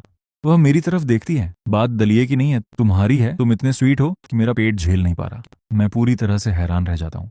मेरा दिल एक पल के लिए रुक सा जाता है और मैं जोर से हंस पड़ता हूँ। विवियन, तुमने इस तरह फ्लर्ट करना कब सीखा? वह अपनी आंखें बंद कर लेती हैं। मैंने इंग्लैंड के उन उबाऊ दिनों में अकेले इसकी प्रैक्टिस की थी। मैं कोई जवाब नहीं देता, बस आगे बढ़कर उनके पेट को धीरे धीरे सहलाता हूँ, इस बात का ध्यान रखते हुए कि उनकी पुरानी चोट के पास दबाव न पड़े। बहुत धीरे से मैं दबाव कम कर देता हूँ। तुम्हारा पेट पूरी तरह कब ठीक होगा? वह सीधा जवाब नहीं देती, बस कहती हैं कि ये पिछले साल से बहुत बेहतर है। पिछले साल तो ब्रेड का एक बाइट भी मुझे बीमार कर देता था। अब दलिए का एक पूरा कटोरा खत्म कर पाना सच में बहुत बड़ी तरक्की है। ब्रेड का एक बाइट भी उन्हें बीमार कर देता था। मेरे सीने में कुछ दुखने लगता है। वो कैसे दिन रहे होंगे? इंग्लैंड में अकेले रहना, कंपनी चलाना, मेरा रास्ता साफ करना और उसी वक्त खाने की बीमारी, ईटिंग डिसऑर्डर से भी लड़ना। मेरी हिम्मत नहीं होती कि और कुछ पूछूं, बस उन्हें सहलाता रहता हूँ, पहले से भी कहीं ज्यादा आराम से। वह धीरे धीरे रिलैक्स हो जाती हैं, उनकी सांसें नॉर्मल हो जाती हैं। Thank you ethane. थैंक्स की जरूरत नहीं है, एक पति को यही करना चाहिए। उनके होंठ फिर से मुड़ते हैं। ये लाइन तो तुम्हारी जुबान से बड़ी आसानी से निकल गई। तुम ही से सीखा है। जब हम अपार्टमेंट वापस पहुंचते हैं तो शाम हो चुकी होती है। वह कपड़े बदलने के लिए बेडरूम में चली जाती है और मैं लिविंग रूम में बैठ जाता हूँ। टॉमी का एक और मैसेज आता है। बॉस, बुधवार के शेंजन शो के वेन्यू की लाइटिंग और साउंड सब कंफर्म हो गया है, कोई इश्यू नहीं है। और वो वेन्यू सेफ्टी रिपोर्ट जिस पर मिस पे ने साइन किए थे, मैंने भी उसे देखा था। हर एक चीज पर रेड फ्लैग का नोट लगा हुआ था। उन्होंने ऑडियंस के बैठने के ढलान, सीटिंग इंक्लाइन तक की जांच करवाई थी। वो मैडम तो सच में आपके पीछे पड़ी हुई हैं। मैंने टॉमी को 2 शब्द वापस भेजे। चुप रहो। उसने तुरंत रिप्लाई किया, ओके। मैं फोन नीचे रखा हूं और बेडरूम के दरवाजे के पास जाता हूं। दरवाजा खुला हुआ है। उनकी पीठ मेरी तरफ है। उनकी कमर का मोड़ दिखाई दे रहा है, बहुत पतली, इतनी पतली कि देखकर दर्द होता है। तभी मेरी नजर उनकी कमर के निचले हिस्से पर एक छोटे से निशान पर पड़ती है। मुझे याद नहीं आता कि मैंने इसे पहले कभी देखा हो। वह मुड़ती हैं और मेरी नजर अपनी कमर पर टिकी देखकर समझ जाती है, पुराना जख्म है। वह अपनी टी शर्ट नीचे खींच लेती है। शादी के दिन जब स्टेज गिरा था, मैंने तुम्हें बचाने के लिए खुद को तुम्हारे ऊपर फेंक दिया था। तभी लकड़ी के एक टुकड़े से यह कट गया था। मैं पास जाता हूँ और धीरे से उनकी शर्ट का किनारा उठाता हूँ। निशान बहुत बड़ा नहीं है, लेकिन इसका शेप अजीब सा नुकीला है। मेरी उंगलियां उसे छूती हैं और वह हल्की सी कांप उठती हैं। मुझे बचाने की वजह से यह निशान पड़ा। अब ऐसा दोबारा कभी नहीं होगा। मैं तुम्हें अपनी वजह से दोबारा कभी चोट नहीं लगने दूंगा। वह मुझे देखती हैं, आंखें हल्की सी लाल हो जाती हैं और अपना हाथ बढ़ाकर मेरे चेहरे को छूती हैं। ठीक है। वह अलमारी से एक पुरानी नोटबुक निकालती है। उसका कवर पीला पड़ चुका है, किनारे घिस गए हैं। वह थोड़ा झिझकती हैं, फिर उसे मेरी तरफ बढ़ा देती हैं। वैसे तुम शायद इसे देखना चाहोगे। मैं उसे लेता हूँ और खोलता हूँ। डेट है 9 जून, 5 साल पहले, जिस दिन उन्हें जबरदस्ती प्लेन में बिठाया गया था, उसके ठीक अगले दिन। लिखा है, आज इथेन कहाँ होगा? वो अभी भी हॉस्पिटल में ही होगा। क्या उसे होश आ गया? क्या उसे मेरी याद है? मैं दूसरा पेज पलटा हूँ। 10 जून, उसे डिस्चार्ज कर दिया गया है। टॉमी कह रहा है वो घर पर आराम कर रहा है। उसने मेरा जिक्र तक नहीं किया। वो सच में सब कुछ भूल चुका है। मैं पेजेस पलटता रहता हूँ। हर एंट्री एक ही ढर्रे पर है। एक डेट, आज इथेन कहाँ है? उसने क्या किया? वो कैसा है? फिर धीरे धीरे वो बातें बदलने लगती हैं, मेरे शोज की डिटेल्स से भरने लगती हैं। उसने वियना म्यूजिक हॉल में फेडेड ड्रीम बजाया। मैंने लंदन के अपने अपार्टमेंट में बैठकर उस रिकॉर्डिंग को 3 बार सुना। उसने बर्लिन में एक सोलो शो किया। गानों में मूनलाइट शामिल था। मूनलाइट मेरा फेवरेट है। उसने पेरिस म्यूजिक फेस्टिवल में गोल्ड जीता। जो रास्ता मैंने उसके लिए बनाया था, वो आखिरकार वहां पहुंच गया। मैं आखिरी के कुछ पेजेस पलटता हूँ। हैंडराइटिंग तेज और बिखरी हुई हो जाती है, जैसे जल्दबाजी में लिखी गई हो। आखिरी एंट्री पिछले महीने की है, सिर्फ एक लाइन। उसने आखिरकार मेरे सामने फेडेड ड्रीम बजाया। वो आखिरकार वापस आ गया है। मैं नोटबुक बंद करता हूँ, मेरा गला भर आता है। 5 साल, हर एक दिन, हर एक रात वह मुझे ढूंढ रही थी। मैं नोटबुक नीचे रखता हूँ और उन्हें देखता हूँ। तुम इसमें हर दिन लिखती थी? वह सिर हिलाती है। एक आदत थी, बस यही एक चीज थी जो मैं कर सकती थी। मैं आगे बढ़ता हूँ और उन्हें अपनी बाहों में समेट लेता हूँ। तुम्हें अब लिखने की जरूरत नहीं है। आज से मैं हमेशा यहीं रहूंगा। मैं जानती हूँ, लेकिन मैं इस नोटबुक को फेंकूंगी नहीं। इसने 5 सालों तक मेरी जगह तुम्हारा ध्यान रखा है। मुझे इसे संभाल कर रखना है। संभाल कर रखो। मैं इसका एक एक पेज पढ़ना चाहता हूँ। वह हल्का सा मुस्कुराती है। तुमने इसे पढ़ तो लिया है, लेकिन एक पेज ऐसा है जो तुमने अभी तक नहीं देखा। मैं पलकें झपकाती हूँ। कुछ और भी है? वह अंदर वाले कवर में मुड़ा हुआ कागज का एक टुकड़ा निकालती है। मैं 5 सालों से ये खत लिख रही थी, हर साल एक पैराग्राफ, लेकिन आखिरी पैराग्राफ मैं कभी पूरा नहीं कर पाई। मैं नीचे देखता हूँ। पहला पैराग्राफ, इथेन, अगर मुझे भूल जाने से तुम्हें खुशी मिलती है तो मुझे भूल जाओ। मैं नहीं चाहती कि मेरी मौजूदगी तुम्हें दर्द दे। दूसरा पैराग्राफ, इथेन, अगर तुम्हें मेरी याद आ जाए तो मुझे ढूंढने आ जाना। मैं जिंक सिटी में, पे टूरिज्म में, अनाथालय में, हर उस जगह मिलूंगी जहां तुम मुझे ढूंढने आ सके हो। तीसरा पैराग्राफ, इथेन, अगर तुम मुझसे नफरत करते हो तो मुझे वो भी मंजूर है। भूल जाने से नफरत कहीं बेहतर है। कम से कम इसका मतलब ये तो होगा कि तुम्हें मैं या तो हूं आखिरी पैराग्राफ खाली छूटा हुआ था। मैं आखिरी पैराग्राफ में लिखना चाहती थी, अगर तुम कभी वापस आओ तो फिर कभी दूर मत जाना। लेकिन मेरी हिम्मत ही नहीं हुई, क्योंकि मुझे यकीन नहीं था कि तुम कभी वापस आओगे भी या नहीं। मैं उनकी आंखों में छुपी उस पुरानी झलक को देखता हूँ और उस खाली जगह पर खुद अपने हाथों से एक लाइन लिख देता हूँ, मैं वापस आ गया हूँ और अब कहीं नहीं जाऊंगा। विवियन के आंसू आखिरकार ढलक जाते हैं। ये किसी दुख के आंसू नहीं थे, बल्कि राहत के थे। 5 सालों की उस अनिश्चितता और घबराहट को एक पल में उतार देने के आंसू। इथेन, तुमने जो एक बार लिख दिया है उसे कभी मिटाना मत। मैं नहीं मिटाऊंगा। अगर मैंने कुछ भी मिटाया तो मैं उसका कर्जदार हो जाऊंगा। आंसुओं का हिसाब नहीं चुकाया जा सकता, उसकी कीमत बहुत भारी होती है। मैं उन्हें अपने और करीब खींच लेता हूँ। तो फिर मुझे कभी इसे मिटाने ही मत देना। वो भी मुझे कसकर गले लगा लेती है। बाहर आसमान में अंधेरा घिर आता है, लेकिन कमरे के अंदर की रोशनी जलती रहती है। लैंप की रोशनी में उनके सफेद बाल ऐसे लग रहे हैं जैसे उनके कंधों पर चांदनी बिखरी हुई हो। मैं उन्हें देखता हूँ और सोचता हूँ, सफेद बाल हों या काले, वो निशान, वो डायरी और वो अधूरा खत, ये सब इस बात का सबूत हैं कि उन्होंने मेरा कितना इंतजार किया है। और अब आखिरकार मुझे ये हक मिल चुका है कि मैं अपने हाथों से उन सबूतों को एक खूबसूरत याद में बदल दूं। लिविंग रूम में वापस आने पर मेरा फोन फिर बजता है। टॉमी का मैसेज है, बॉस, जेसन की कंपनी पूरी तरह बंद हो चुकी है, लेकिन उनके नाम पर अभी भी एक विदेशी अकाउंट है जिसका हम पता नहीं लगा पाए हैं। आखिरी ट्रांसफर जिंक सिटी में हुआ था। हम पैसे पाने वाले का नाम नहीं ढूंढ पाए। वो रकम ठीक उतनी ही है जितनी एक नई कंपनी खोलने के लिए चाहिए होती है। मैं मैसेज देखता हूँ, मेरी भौहें तन जाती हैं। जेसन के पास अभी भी खेलने के लिए एक आखिरी पता बाकी है। विवियन मेरे चेहरे के भाव देखकर पूछती हैं, क्या हुआ? शायद जेसन का खेल अभी पूरी तरह खत्म नहीं हुआ है। मैं फोन उनकी तरफ बढ़ा देता हूँ। वह मैसेज पर एक नजर डालती है, उनके होंठ मुस्कुरा उठते हैं। तो आने दो उसे। वो मेरे कंधे से टिक जाती है, आवाज एकदम शांत है। जो भी हो, इस वक्त तुम ठीक मेरे पास हो। लेकिन उनकी उंगलियां मेरी आस्तीन को और कसकर पकड़ लेती हैं, जैसे छोड़ना ही ना चाहती हूँ। 3 दिनों बाद क्लेयर जेसन के उस विदेशी ट्रांसफर का पता लगा लेती है। पैसे पाने वाली एक फर्जी शेल कंपनी निकली, लेकिन विवियन उससे भी तेज निकली। फंड्स पहुंचने के एक दिन पहले ही उन्होंने अपने वकीलों से कहकर उस अकाउंट को फ्रीज करवा दिया। जेसन की आखिरी तलवार म्यान से बाहर निकलने से पहले ही जब्त कर ली गई। सिंडी ने मुझसे जुड़े हर सर्किल से खुद को दूर कर लिया। मैंने वो कफलिंग्स कभी नहीं पहने, लेकिन उन्हें फेंका भी नहीं। जब विवियन ने वो मखमल का बॉक्स देखा तो बस इतना कहा, इसे रख लो, इसे उसकी तरफ से तुम्हारे लिए आखिरी भलाई समझो। तुम्हें बुरा नहीं लगा कि उसने मुझे कुछ दिया? वह हल्का सा मुस्कुराई। फूलों के लिए उससे लड़ना एक अलग बात थी, अब लड़ने के लिए कुछ बचा ही नहीं है। तुम तो पहले से ही मेरे हस्बैंड हो। 1 महीने बाद टॉमी को आखिरकार पूरा सच पता चल जाता है। हक्का बका होकर वो बोल पड़ता है, तो पिछले 5 सालों में मेरा प्रमोशन, मेरी सैलरी में बढ़ोतरी, सब कुछ मिस पे ही अप्रूव करती थी। मैं अपनी हंसी नहीं रो पाता। हा, अब तुम्हें आखिरकार पता चल गया कि इतने सालों से तुम्हारा असली बॉस कौन था। 6 महीने बाद विवियन का पूरा मेडिकल चेकअप होता है। उनकी हालत पहले से बहुत बेहतर है। डॉक्टर ने कहा कि बस इसी तरह ध्यान रखने की जरूरत है। जब वह रिपोर्ट लेकर घर आती है तो उनके चेहरे पर वही शांति होती है, लेकिन मैं उनके सीने से निकली उस सुकून भरी गहरी सांस को महसूस कर लेता हूँ। जिस दिन एलेनोर जिंक सिटी आती हैं, विवियन खुद उन्हें लेने एयरपोर्ट जाती है। 5 साल पहले उन्होंने अपने हाथों से अपनी बेटी को प्लेन में बिठाया था। 5 साल बाद वह उड़कर आई हैं और गेट पर खड़ी अपनी बेटी को देखकर उनकी आंखें भर आती हैं। विवियन, मैं माफी से भी ज्यादा तुम्हारी गुनहगार हूँ।